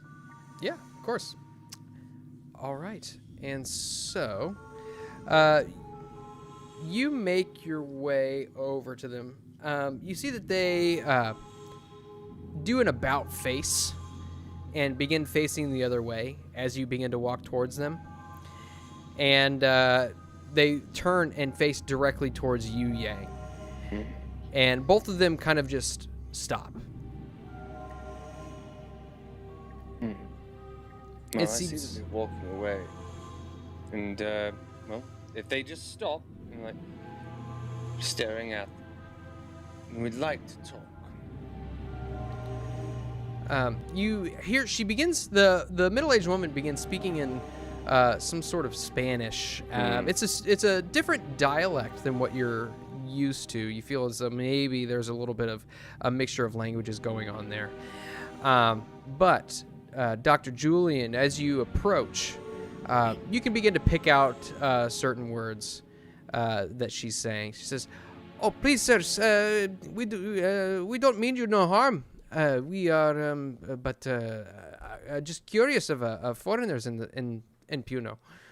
Mira. Okay. Do they turn towards me? Yes. Why are you following us in Spanish? You see, you are foreigners in Puno. It's very curious. I'm sorry. My son, he is a curious sort. And you see, she motions towards Oscar, and a wealthy white man comes into Puno is not very often. I smile an evil, unsettling smile at them. I go, "Come now, there's more to it than that." Are you trying to be intimidating? I am. Okay. Let me check something real quick.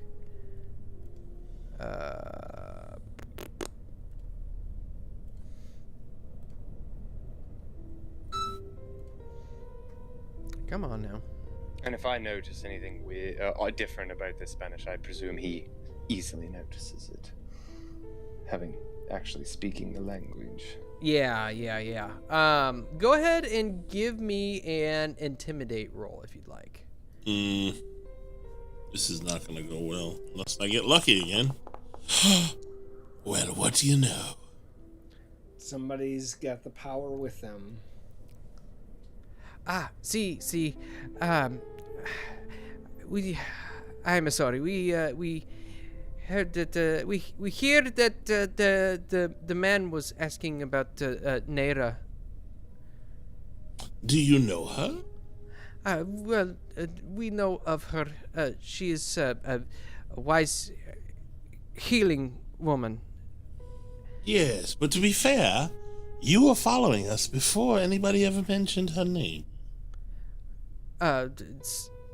See, well, it started off with just strangers, and then we find you are asking about the Naira, and we also would like to find her. Why do you want to find her? My daughter, she is sick. Oh, what's wrong with her? She's bedridden. I'm not sure what it is. Doctors call it malaria. Well, I'm a doctor. I can certainly look at her for you. I give her even more evil-looking smile. No, doctor. We've already seen plenty of doctors here in Puno. Naira is our last hope. So you think this Naira is more knowledgeable than an American doctor? Is that it? No, sir. I do not mean disrespect. I want to see if she's hiding something. Okay. This bullshit talk. Give me a psychology roll. Yeah. I'm going to spend a bonus die, even though I don't want to. Because that's the only way I'm going to have a chance of getting this one, especially after passing the last one. Okay. Oh, yeah. Total failure. Come on, baby. Oh, jeez. It's hard to tell. I mean, there's a lot of tribal belief around here, and from what both Dr. Sanchez and Jackson Elias have told you, the tribal belief and, like, alternative medicines and occult practices and things like that, superstitions, is very prevalent around here. Well, what could it hurt if I look at her? Give me a persuade roll after that. What about a fast talk? That doesn't really sound like fast talk. I am so knowledgeable in medicine. I know more than most people, especially probably in your country. Here's my fast talk. Can Klaus have approached at this point? Sure. As he's rolling, we can say that you've approached, or are you attempting to aid in some way? I was attempting to aid. Okay. But I don't know that that's really going to work at this point. Yeah, at this point, you see a police officer comes up and says, "Ma'am, is this man bothering you?" See, officer, please, I do not want any trouble. Please, just let me go. And the police officer looks at you and says, I would appreciate if you would let these fine people alone. In Spanish, I go, "Sir, I was not bothering them. They were telling me their daughter was sick, and I, being a doctor of medicine, offered my help. And they refused me." And at this point, the two begin to walk away. Hopefully Yang is following them. Yeah, hopefully Yang is not muted. No, he's not.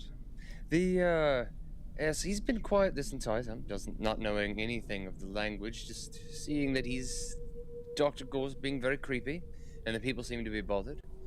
And now there's an officer involved. Do they walk past me to go? Yes, they do. Is the police officer seem interested only in the doctor? As a result of that fumble, I'd say he's interested in the entire group. So if you turn to follow them, he'll whistle and just like usher. To be fair, how do they know he's with her? He's just a Chinaman. Yeah. Yeah. He's a Chinaman. He's on the other side of the conversation. Yeah, he hasn't entered into the conversation. So you're all foreigners in a largely homogenous area. I'm gonna try for it. I'm just going to try to casually turn in the same direction as them and walk as if this has nothing to do with me. Yeah, Klaus wants to interfere. I'll try and keep the officer busy. Yeah, to kind of distract him, basically doing a little bit of. I want to fast talk him.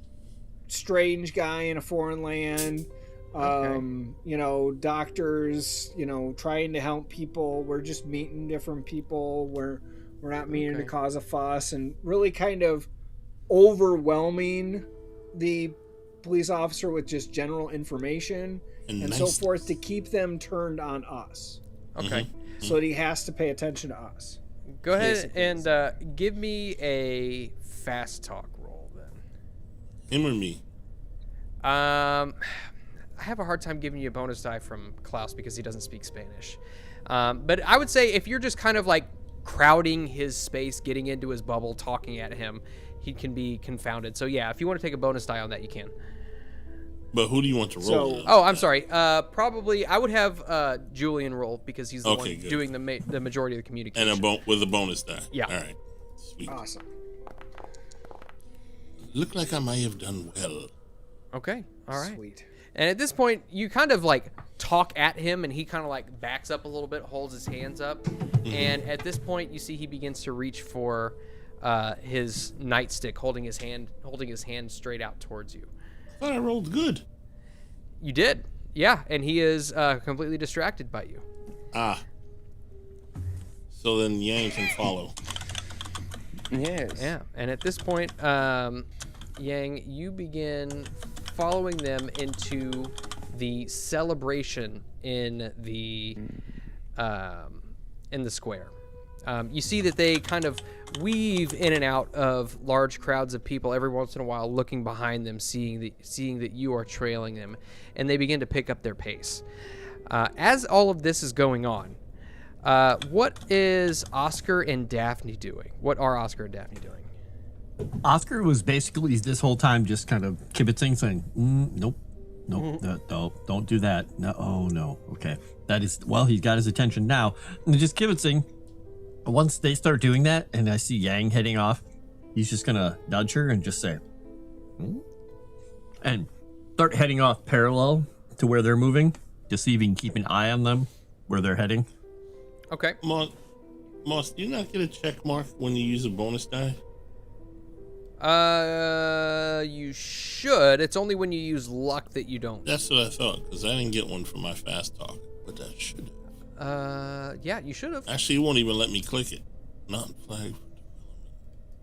Oh, there we go. Yeah, if you double click it, it should. Yeah. All right, there we go. Okay, so you and Daphne, are you following behind? Yes. Okay. All right. So, as this is all going on, I'm going to have Daphne and Oscar give me a spot hidden roll to make sure that they can keep track of these two, of Yang in this large crowd. I'm not using my last bonus die, so I'm just going to roll it and see how badly I do. Okay. Or I get a 7. Yeah, absolutely. You are able to keep your eyes peeled directly on Yang. It's easy to pick him out of a crowd given his red sash and his... can I say yellow skin? Is that... Well, yeah. But you follow him directly. It's the 1920s. You're okay. Yeah, you follow him directly into the middle of this crowd. And as all of these people are kind of dancing around Yang, I'm going to need you to give me a...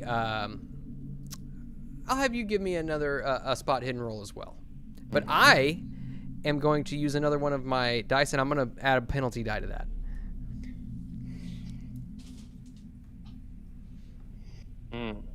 Well, that's most negative. So I have to put it on the -1. He's trying to sap you of all your bonus dice. I see that. So I just realized I'm kind of targeting you. Well, I started the game with 2, right? So maybe I just keep. I'll use the last one, I guess. Okay. Okay. Go ahead and cancel that out if you like. Oh no. Wow. Yeah. As all of these people dance around, the middle-aged woman and the teenage boy just kind of duck in behind a group of people kind of dancing around in these tribal masks and grass skirts and such. I might be being very culturally insensitive, but the point of the matter is that you lose track of them, and you are basically in the middle of this Catholic tribal celebration without any quarry. You'll be fun.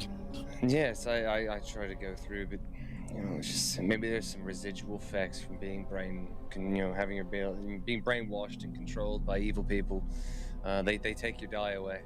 But yeah, no, I struggle to find them as I go through the crowd, and eventually I'm going to give up, and I presume I will end up evilly being able to see that Daphne and Oscar have been following me.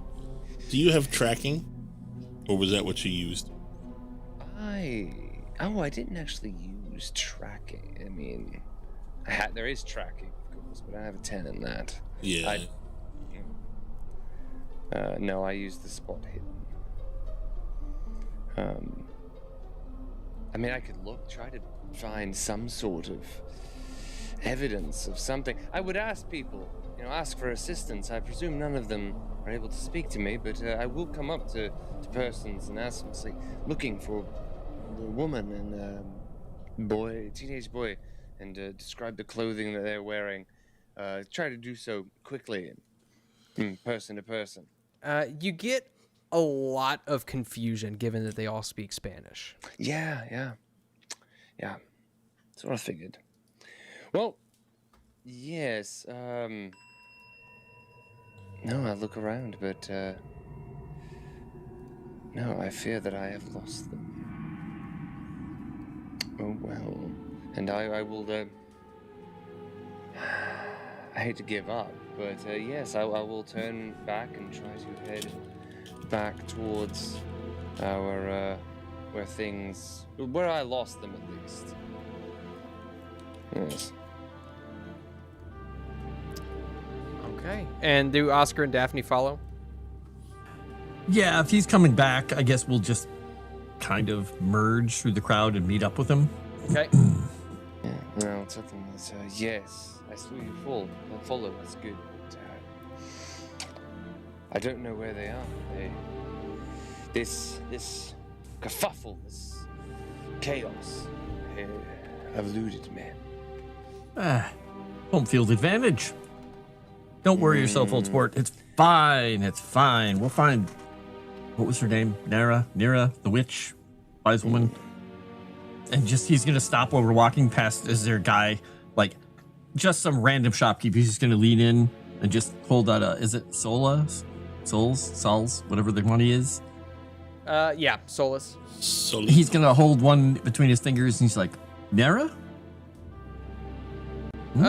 Give me a luck roll. Okay. No. Yeah. Not too far off, but. No, Nera. Don't know what's bottom again. Oh, too bad. What is he selling here at this table? He is selling fish. Going to just point at the fish, hold up the coin, and tell him to wrap one up. See. And he wraps up just a large, juicy fish, whatever kind of fish is located in Lake Titicaca. Okay. Piranha. He's got these gnarly teeth. Ask him, you were trying to buy where she is. Mm-hmm. Yeah. What about those two? Because these people, they stay together. No outsiders. Those two, they sound different. I don't think they're from here. Maybe. Well, we all sound different to them. I can't understand a word of what this man just said to me. Well, that won't be useful then. Oh well. No. And he's gonna slide the Solara over and take the fish and head on out, walking away. Have we all met back up? Hold the fish out to Yang. Fish? That's good. Is it a cooked fish or is it a raw fish? It's probably raw. Okay, raw fish. It's the fresh water. Have we Don't all eat met raw. back up? Sure. Like, was I there when he bought the fish? Were you? Yes. Yeah, what I am. happened with the police officer? And when you said Oh, to yeah. you the word, he said you smell of elderberries. Yeah. At this point, the police officer. Bloody Mary. Yeah. So you guys are kind of like barraging this police officer, and he kind of like holds his hand out, and he's kind of like reaching at his hip. You see a nightstick at his hip, or some sort of a club, and he begins to back away, and he looks behind him, and he sees the young boy and the woman are gone, and he begins to back away. You can tell that basically he just at this point wants to disengage. I let him. Right. Then we let him disengage and we go find Oscar and Daphne. Okay. Because they're probably easier to find than the twisty little Chinaman. All right. And at this point, as you all meet back up, Jackson comes out and lets you all know. He says, I'll have you all know that I asked around a little bit. It turns out that I was right. Turns out Nera has moved onto a small island out in the middle of Lake Titicaca. So Well, I'll the best two bet. we ran into, I believe, are up to no good. They are searching for her as well, or at least they said as much. You said that. There's more people searching for her. There's two people here said they were looking for her to heal their sick daughter, but they were obviously lying. That does strike me as odd. She is a healing woman, but Yes, and I'm a healing man, and they wanted none of my help and ran from us and have been following us this whole time. Yes. Well, perhaps. Did you happen to smile at her? I did smile, of course. I understand. What? I think it would be prudent for us to perhaps keep an eye out, but the good news is that the only way we can get there is by boat.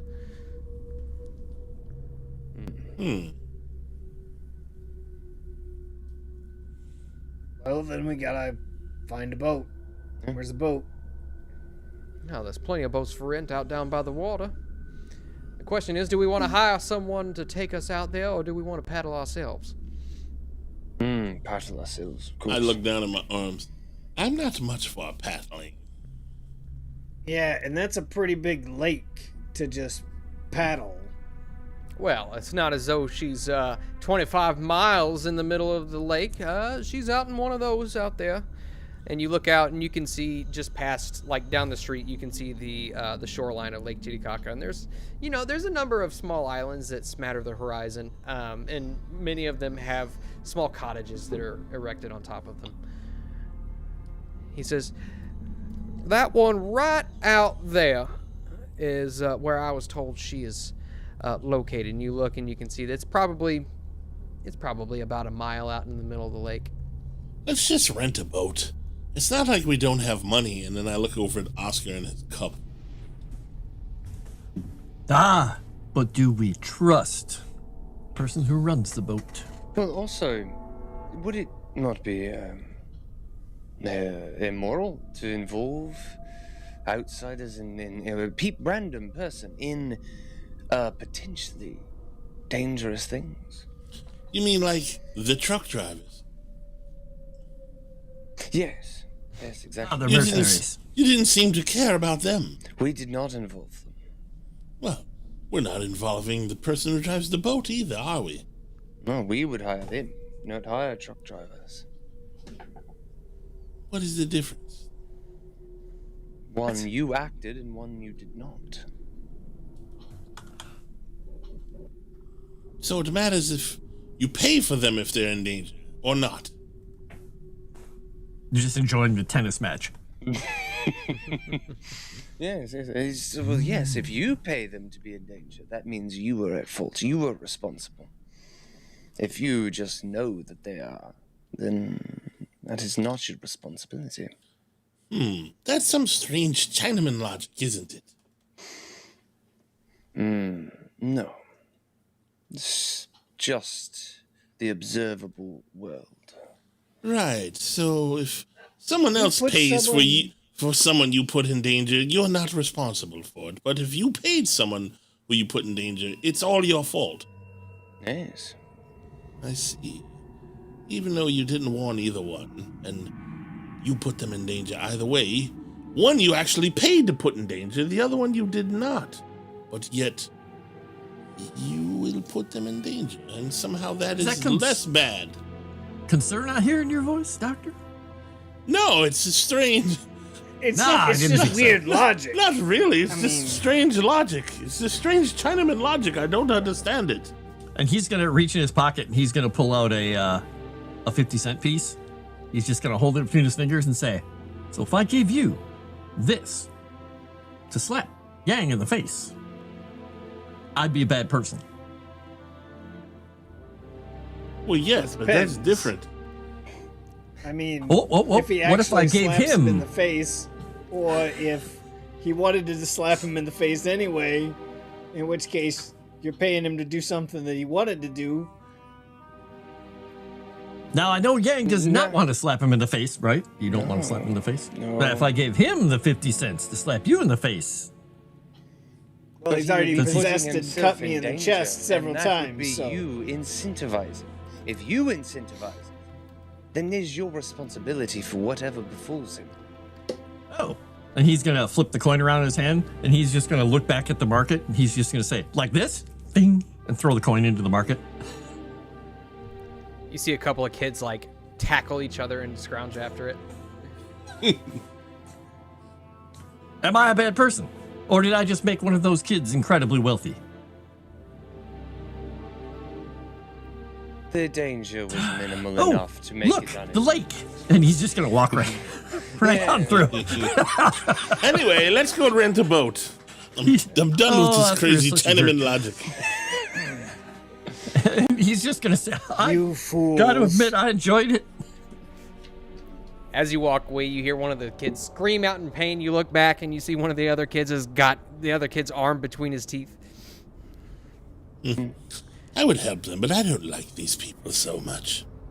I should write a book about this. Kids making the rules on an island.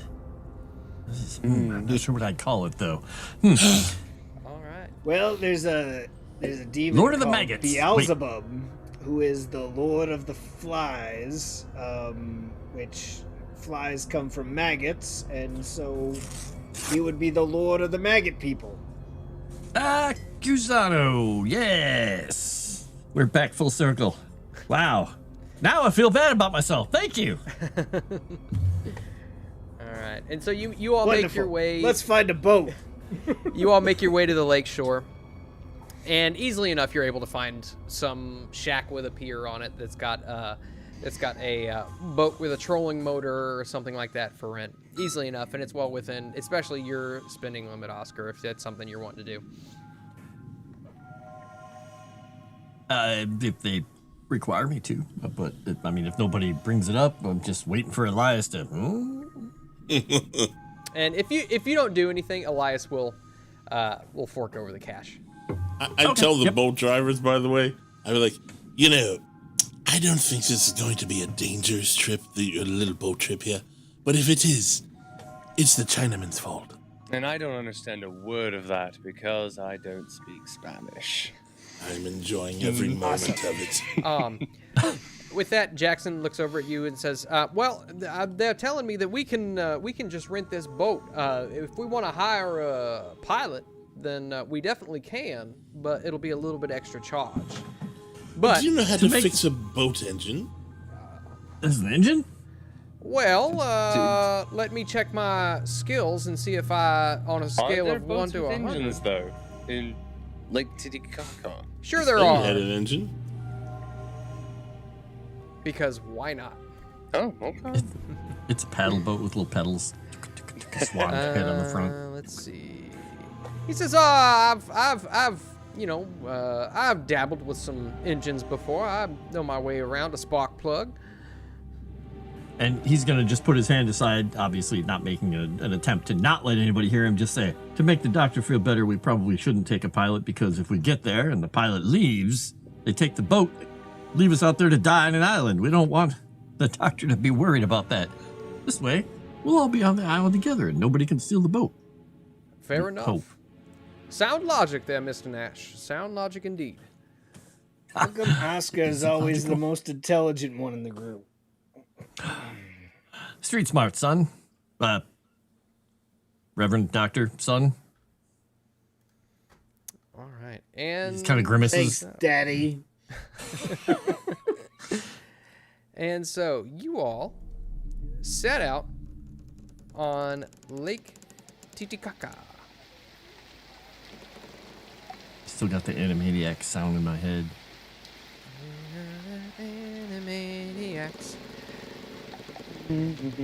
And you make your way out into the waters of Lake Titicaca, and it's not terribly coarse waters. It's pretty calm. You can see that there are fishermen out in the middle of the lake casting their lines, several sailboats, a lot of rowboats and stuff. Not too many boats with trolling motors, believe it or not. There's one or two. As you set out, I will have everybody give me a spot hidden roll, if you please.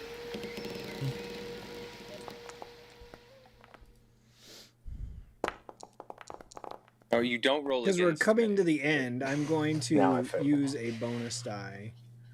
Okay. Are we at the end? We got about half an hour. Yeah.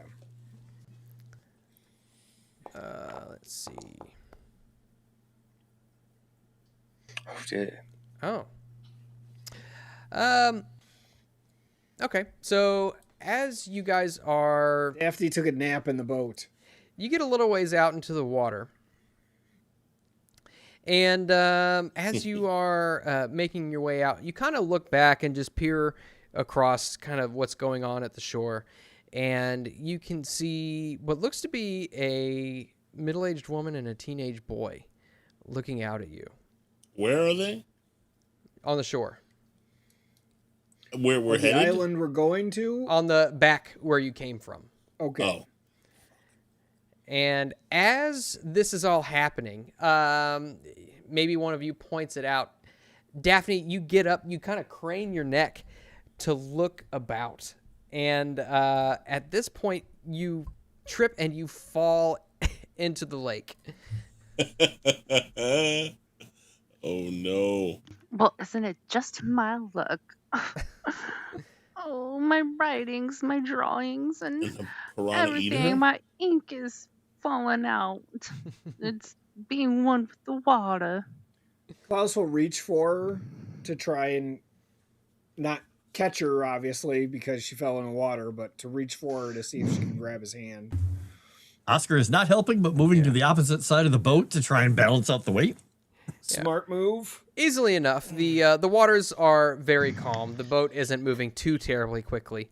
You're easily able to reach for her and pick her back up, pull her into the boat. Awesome. All right. Man, I love fumbles in this game. It's great. Well, there's you those gotta watch creeps. the way the boat swishes when you move. I told you those two were up to something. Look at them. Pass Daphne his flask with brandy in it. All right. And is there anything you all would like to do on your trip? It's probably going to take you about 20 minutes to get over to the island that you guys are headed towards. I'm just keeping an eye out to see if those fuckers are following us. Yeah, I want to be watching them. See if they just stand there staring in our direction. Or... After you make eye contact with them, and after about a minute, you see they turn and vanish down an alleyway. Yeah, but I'm making sure a boat's not following us. Okay. You see a couple of boats shove off, but none of them seem to be directly headed behind you, nor do any of them contain either the middle-aged woman or the teenage boy. I'm less worried about us on the trip and when we're landing. Oscar's closing his eyes and taking a nap. Perfect time for it.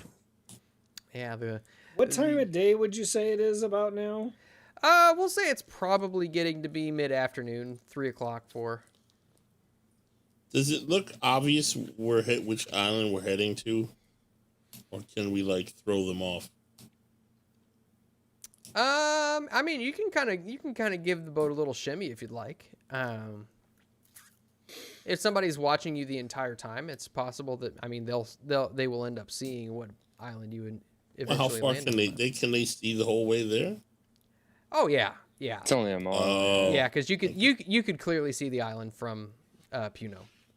Well, what if we go around to the other side of the island so they don't know which island we went to? Or is there only one island? I mean, it's not like... Well, it would be pretty difficult to kind of throw somebody off as to what island you're going to. Okay. Fine. Well, are you saying these Jackson's things just aloud, or driving are you straight just at the having island. internal thoughts about the island hiding which one we're going to kind of idea? Well, I gotta ask how it looks first before I come up with a... Well, I know, but With a plan. your character, you're thinking about it. You talk to everybody about, could we... Well, no, I mean, I'm looking first before Yeah. I make a plan. Okay. If it doesn't look like there's any plan, I'm not gonna say anything. Okay. Now, if there was a way we could do it, I would say so. Apparently, there's not. I remain quiet. You get serpentine in the water. They'll never know. They'll never figure it out. Yeah, 'cause I was Land thinking, on the well, I mean, how far away is the nearest island from the one that we're going to? Go to the wrong one, and Yeah, well, then that's go what to I was. another That's what I was probably- planning, but apparently It's probably a not good 500 yards to the nearest island. Okay. Not far. Yeah, it would probably add what, an hour. Yeah, so if we go around like the On an island engine? next to No, the 500 left, yards is not that long. Okay, I'll tell you what. If somebody wants Depends to if take, you go if somebody wants to around the take island. over on the motor, and give me a navigate roll. Yeah. navigate. Looks Sure. like Oscar's nap just got longer. All right, and whoever is rolling, I'm going to use my last die and give you a penalty die. Awesome, and I will use one of mine to not have that penalty die. All right. Can I help Dave? Let's see. Navigate 52. Would you like to spend 27 luck? And I will spend 27 luck to pass. Wow. Okay. You guys spend luck on the craziest things. That's Obviously, you've never played this game before. You're all going to regret that later. Oh, yeah. man, that is insane. Okay. All right. So you're able to kind of navigate your way around. You feel relatively confident that maybe you would have thrown off any possible pursuers. And eventually, after probably an additional half an hour to 45 minutes of trolling around these different man-made islands, eventually you do come and land on this very small island. You can only see just a handful of huts which dot the surface of this island. A central fire pit with several seats around it. You'd guess this is probably, well, not probably, but definitely a communal bonfire. And as you're looking around, you can tell that even in these little huts, it looks as though each one of these huts probably houses a couple of different families. A lot of them are currently kind of out on the lake fishing. So there's not a whole lot of people on the island. However, as you land, you can see that there is an older woman who emerges from one of the huts and basically says, "Jackson!" and rushes over to embrace Jackson. And they begin speaking to each other in Spanish. Basically, you would understand it, Dr. Gore, as, "Oh yeah, it's good to see you," so on and so forth. Would you like to meet my friends? Sí. And he goes through and introduces each one of you to who he introduces as Nayra. And this, just to give you kind of an idea, is what she looks like. And Oh, jeez. And actually, let me switch over. We've been on a different thing. I'll switch over the thing so chat can see it. Such a primitive art.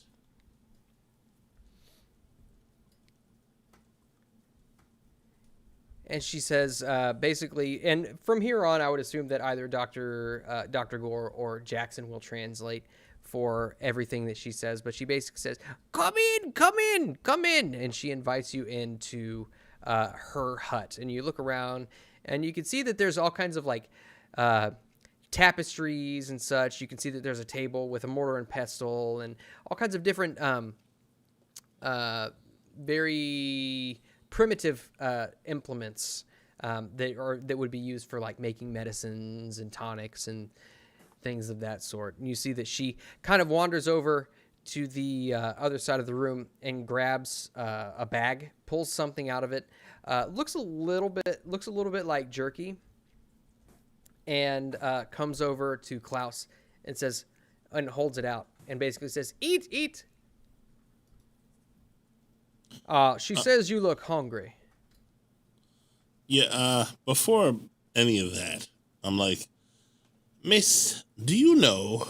And then I describe the lady and her whatever. Do you know these people and their daughter who they claim is sick? Because I think you may be in danger. Oh, no. I do not know any of them. I've known that I am a very, very, very popular woman. They were acting very strange. Very, very strange. And they said they were looking for you. But when we tried to help them, they ran away and called the police on us and kept following us. They run away from you? No, no. I cannot imagine. Are there things hanging from in here, like herbs and like wind chimes and things? Because Oscar is just immediately like just pling, making noise, playing with everything. Because he can't keep his hands to himself. He's just touching everything. Because there's stuff he's never seen before. He's like, yeah. Being totally lost at what she's getting at, I smile at her even more creepily. And she kind of like recoils a little bit and then kind of gives you a little shove. Just pushes you in the chest a little bit. I like this one. And she comes over to Klaus and just like picks your elbow up, ushering your hand towards your mouth. Eat. Sure. All right, you take a bite into it, and what you thought was jerky turns out to be a piece of bark, and she laughs hysterically. Oh. Julian laughs hysterically as well. Anyway, Jackson, please come sit. And at this point, she begins to offer everybody legitimate tea, at which point Jackson takes some and drinks it and, gives you all the nod, saying it's basically okay to drink. he's just going to take the tea and pour a little brandy in it and drink the tea. I drink the tea.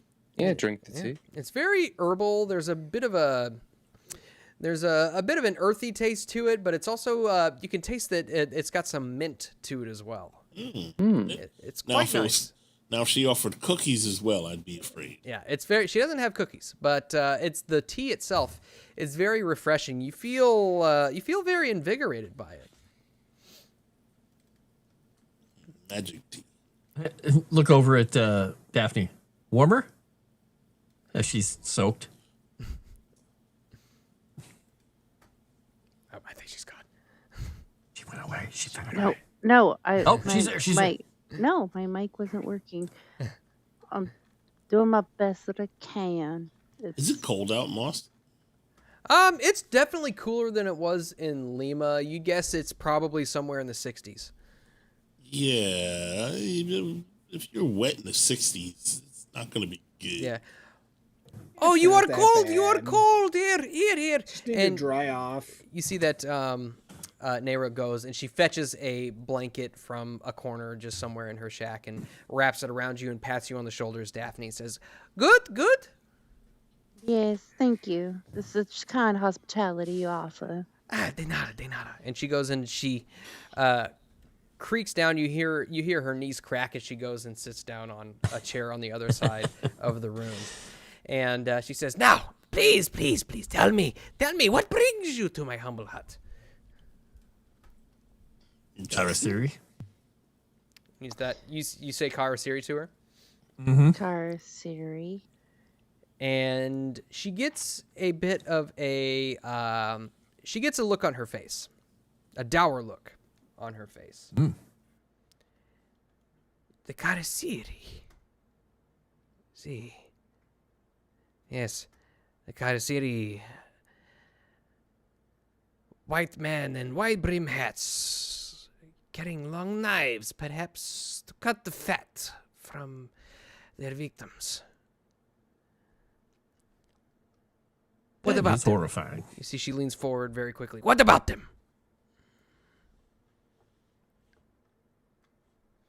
I'll look over at Jackson. Do we still have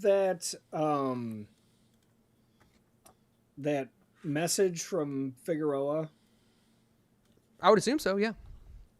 Yeah, so can Klaus will kind of take that out and kind of hand that to Jackson and as if to tell her about this because again she's speaking in Spanish, I'm assuming, but he's translating.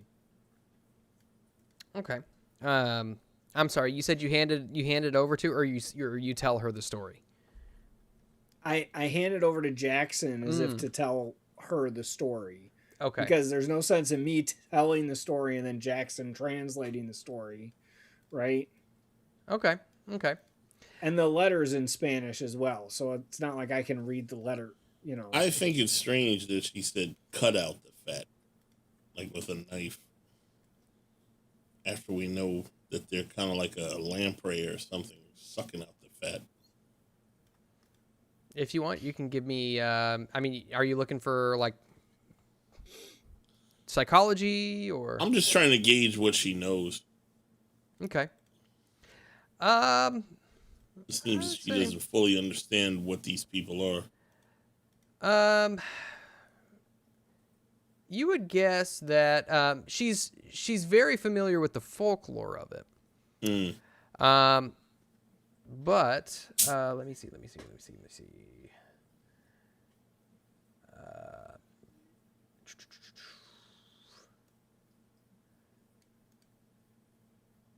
Yeah, you know that she's very familiar with the folklore of it, but based on what she's saying, she may not be familiar with, like, she may not have had personal contact with them.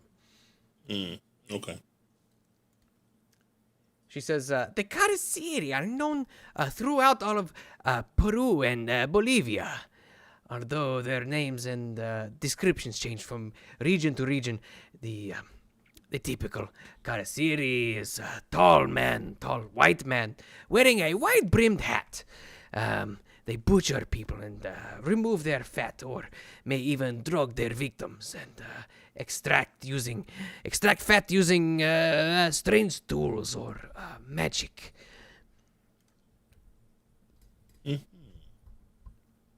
Now, I will tell you later tales of Caraceri priests, although they are predominantly of the conquistador persuasion. The later tales are telling of local priests using stolen fat to make holy oils and as offerings to their gods.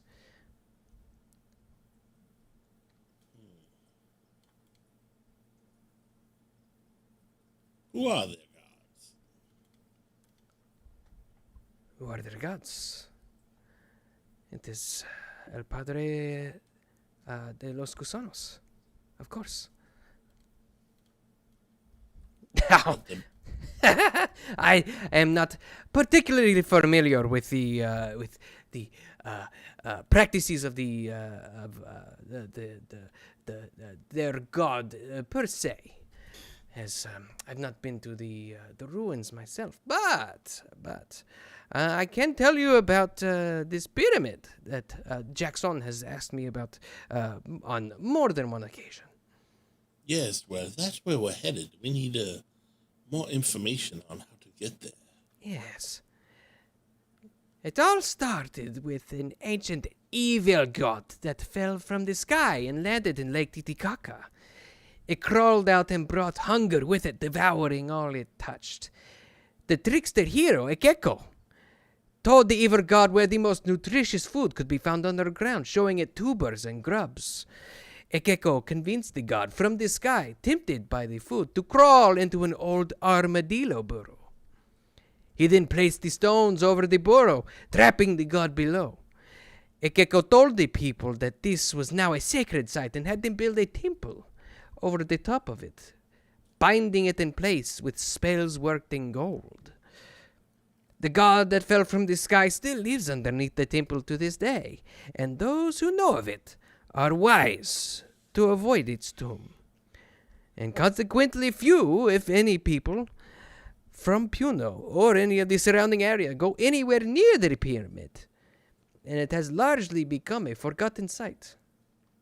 But I know of where you can find this. And she basically gives you a more or less an approximate description of the trail that one would take in order to get there. Well, can she draw it on our map for us? And does it seem like the same path that was kind of proposed on the map? It's pretty similar, but it's definitely a lot more specific, and she marks it on your map. Okay.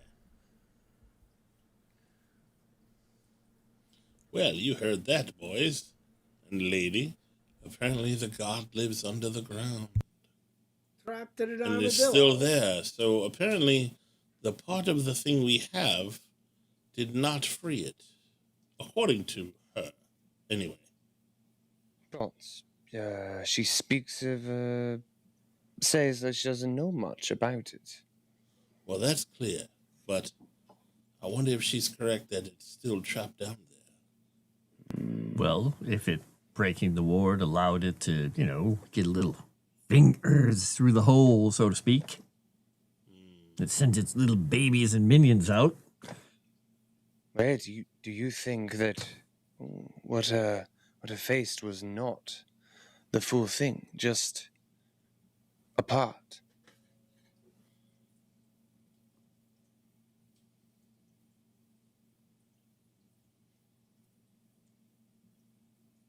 Who do you ask?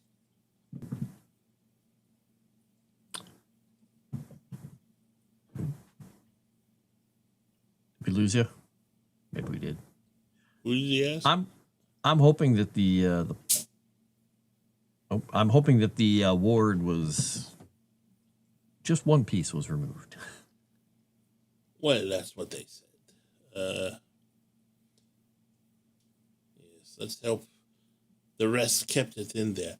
I'm curious how they came up with these spells in the first place. Very curious. What do you mean? Well, they came up with a spell to put on this ward to keep this thing trapped. These are ancient magics, long forgotten by time. The Incas knew many spells wound about in all of their metals and trinkets that they would ward different things like monsters, like the Mochukuna or the Suka. Yeah, Either of those names sound familiar to me? I would say probably a hard occult roll or history roll would be required. I'll roll an occult. I might get lucky. When she's saying that, Oscar brings out the cup and he just holds it out. It's like, ting, like this. That's normal. Can I try a Not history hard. roll? Yeah, you can try a history roll. It's gonna be a hard history roll.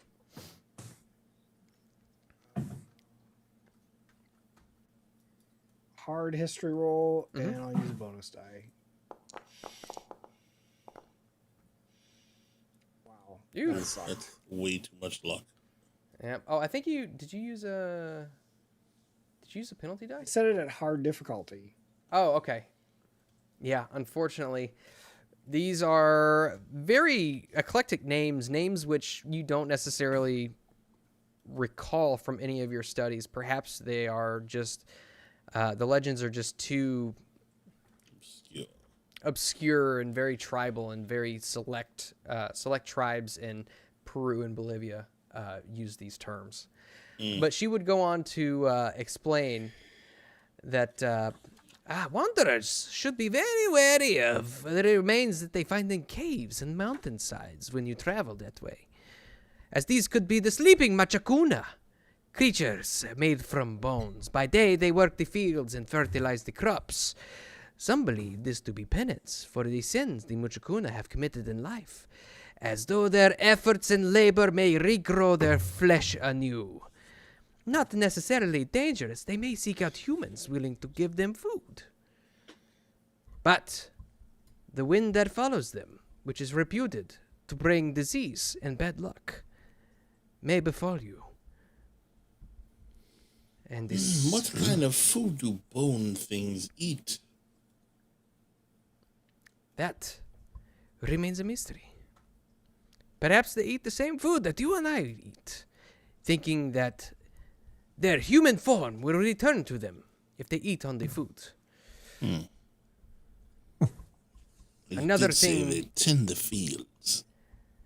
You must also watch for the Suka, for they seek out humans who do not repent for their sins and kill and eat them.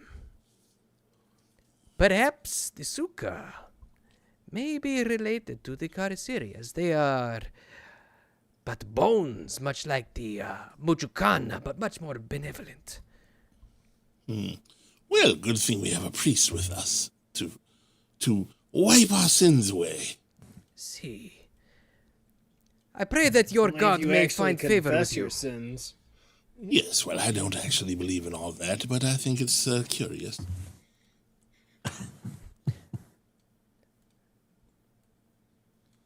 And at this, she goes and she pours herself another cup of tea and asks if any of you would like another cup.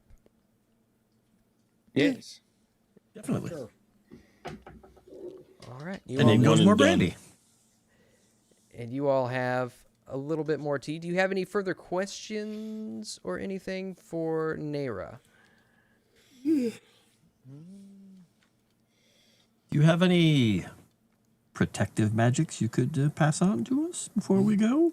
That was going to be my question as well. Charms? He's just pointing it out all the interesting things around the room. Good wishes? Spells? Give me a group luck roll. Oh, goody. That's the low. Is this the person, yeah. lowest one again? That's the lowest one. Oh dear. We need to kill can him only when we do a group thing or get rid of him. I can only succeed at this one time. Yeah. Not a Hey, second. but you tried. You I tried. can only do it once. I can only do it once. That's So close, So though. close. So How many? How far away are you? 9. Spend some luck. Well, spend luck on I that. don't even have that much luck.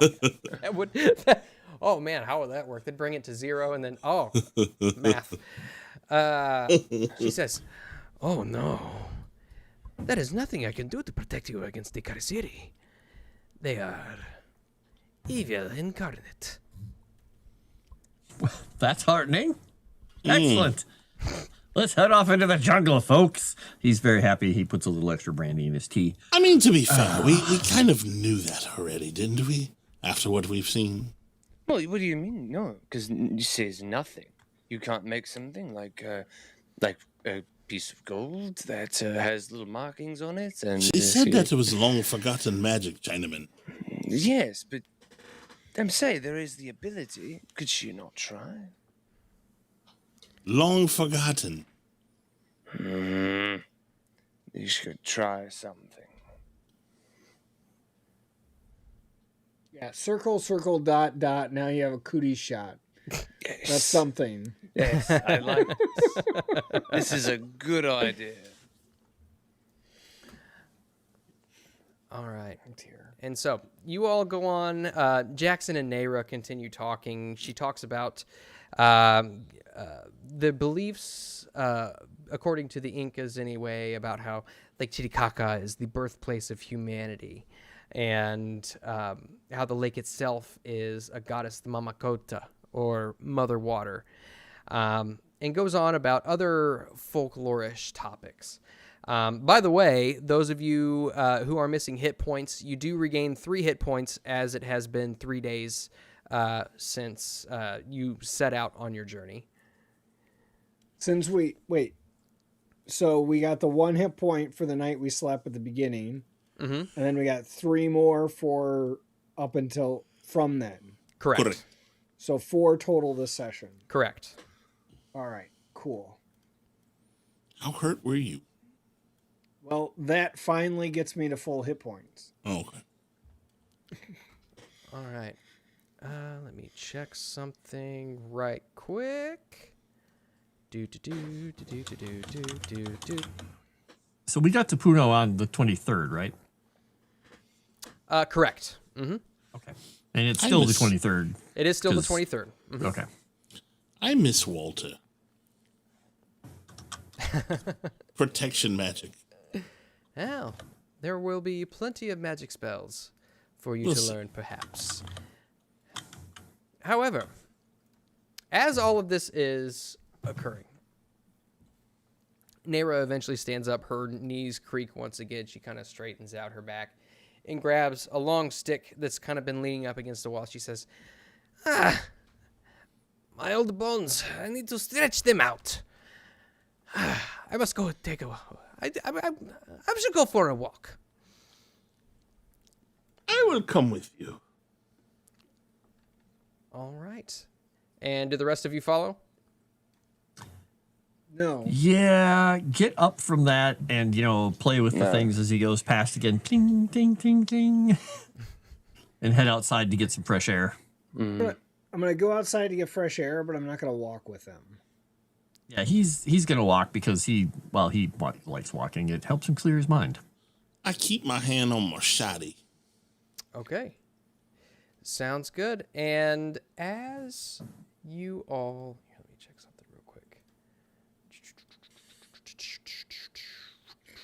Lake Titicaca is freshwater, I'm assuming? Yes. Like actual freshwater, not somewhat salty? I believe it is. I'll have to double check. Fresh water? Okay. Yeah. Are there saltwater lakes? Yeah, the ones here in the United States. I think it is, from what I remember, it's a freshwater lake, but I think it does have a lot of minerals and stuff in it. Okay. As far as I know. I don't think it's necessarily salty, but might be slightly. It's up in the mountain. Like brackish? All right. Brackish. But I don't think it's saltish. connected to the ocean in any way, so I don't think it would be brackish. Well, I mean, like, obviously, you have the Dead Sea, which isn't connected to an ocean, which is very salty. But he'll go and he'll test the water, and basically what I'm trying to do here is I'm going to use the water to refill my vial of holy water, and bless the water, and All right. go through that devotional process. So you step outside of the hut and you look up and you can see that a lot more time has passed than what you had originally thought. You can see the full moon is bright in the sky, and you can see that somebody has already gone and started up the central fire. And as you do this, you kind of hear like squelching just off to your left, and you look over and you can see a form hunched over a body which is laying on the ground. The body itself seems to be being deflated as you see looking up. Oh, jeez. Its mouth is just circular, full of teeth which jut inward, a long tongue which reaches out and flicks with a little bit of blood, and you see a little bit of like this white waxy substance dripping from its mouth. I need everybody to give me a sanity roll. Fuck off. I don't like sanity. Wait. Well, that's do I good. like You sanity? can go insane right now. Sweet. Yay. Can I use a bonus die on it? I was gonna, but then I don't want to die. I've got one. Why would I want to use a bonus? I had an extreme success. Yes. All right. Oscar, just barely failing. You, my friend, take one. Go ahead and roll 1d6, and that is going to be Lord. how much sanity you lose. Holy shit. Did it Oscar. did it use the Oh yeah, it's weird. It showed me one of them was a 30, and on here it says it's an 80. I'm like, okay. I'm like, failed? What are you talking about? That's All right. weird. Yeah, and also it said 1 unit die, 4. What? Yeah, I so have that's no a idea. single digit Oh, it's die. the second die. I'm like looking at it going, why is it? Because it's small text. So 1d6 you said? 1d6. 1d6. I'm glad I used that bonus die. Come on, 3. Oh, 1. Well, Oh, there you go. Boo! Boo!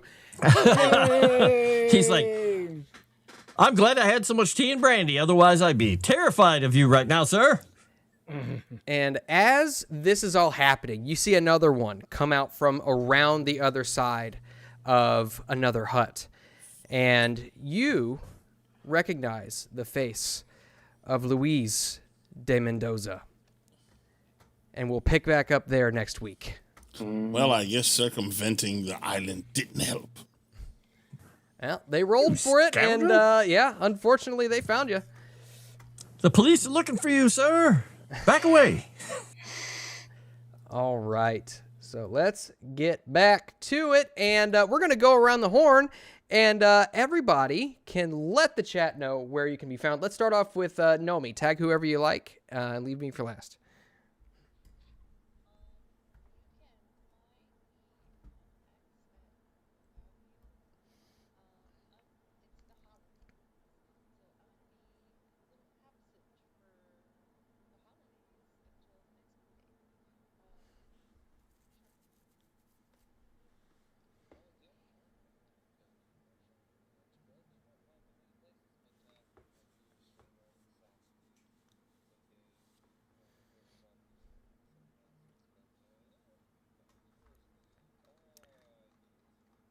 Oh, wait, hold on. You guys are muted. I apologize. Oh, Moss is the worst. Yep. You muted your house. My bad. Oh my God, My bad. Moss. Start over. Know me. Well, it's the holidays. To repeat myself again. But it is the holidays, so I will be absent until next Monday when I come back and play with y'all again. But you can follow me on X at Know Me Without You. Shark, you're next. yes. Yes, no, I do play tabletop on Saturdays. That's about it as far as my interaction on the internet, other than on Mondays here. Yes, JT, go ahead. First, I just want to say I do not like this Grizzly Adams fucking leech-looking motherfucker. Okay, I'm not looking forward to coming back to that next week. Secondly, check me out tomorrow night.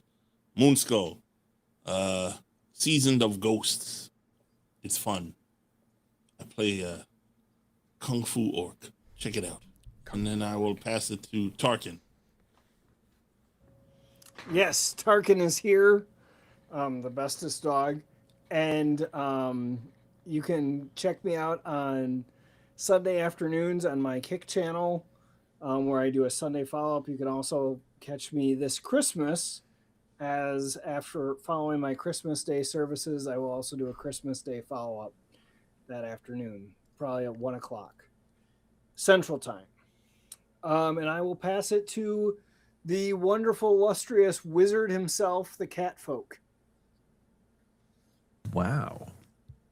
I don't even know how to take that. I'm Frost. You can find me all over Moonskull. Everywhere. All over. Anything you turn over on Moonskull, you're going to find me there. I'm in all the spots, I think. I was going to say something else, but decided I'm not going to be that gross.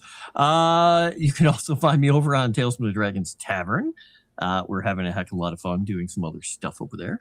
And you can find me on my own streams where I basically play games and yell at games and yell at game devs because they're the worst. You know, those people. I hate them all. And I'm really looking forward to seeing what's going to happen with these gentlemen, because I've still got a cup of tea in my hand, and there's a crazy doctor with a shotgun and an old lady next to me. What could go wrong? Ugh. And guess who goes next, Moss? Guess, Moss. Guess. I'll take a wild guess and say me. You can find me here every Monday and then again every Friday for Strange Aeons. You can also find me over on Tales from the Dragon's Tavern. I am working on putting together a campaign. We've already played a couple sessions, recorded a couple sessions. I've already got one edited for the Electric State. It's very fun. You'll see Frost over there as well as a few other familiar faces. And we're also going to be doing another live play on Wednesdays over there, as well as on Thursdays on Avenue Studios. You can find me over there for Nova Beasts, their homebrew campaign played in Daggerheart.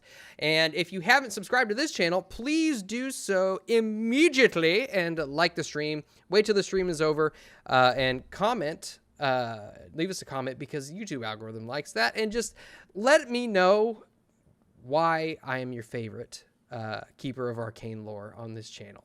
Specifically Keeper of Arcane Lore. And let us know what you think is going to happen with this campaign. See, you know, what's the deal? What's going on? What's the big picture? Even though we've uncovered almost zero clues as it pertains to the whole scope of this thing. So with that, I will bid you all adieu, auf Wiedersehen, Gesundheit, and God bless.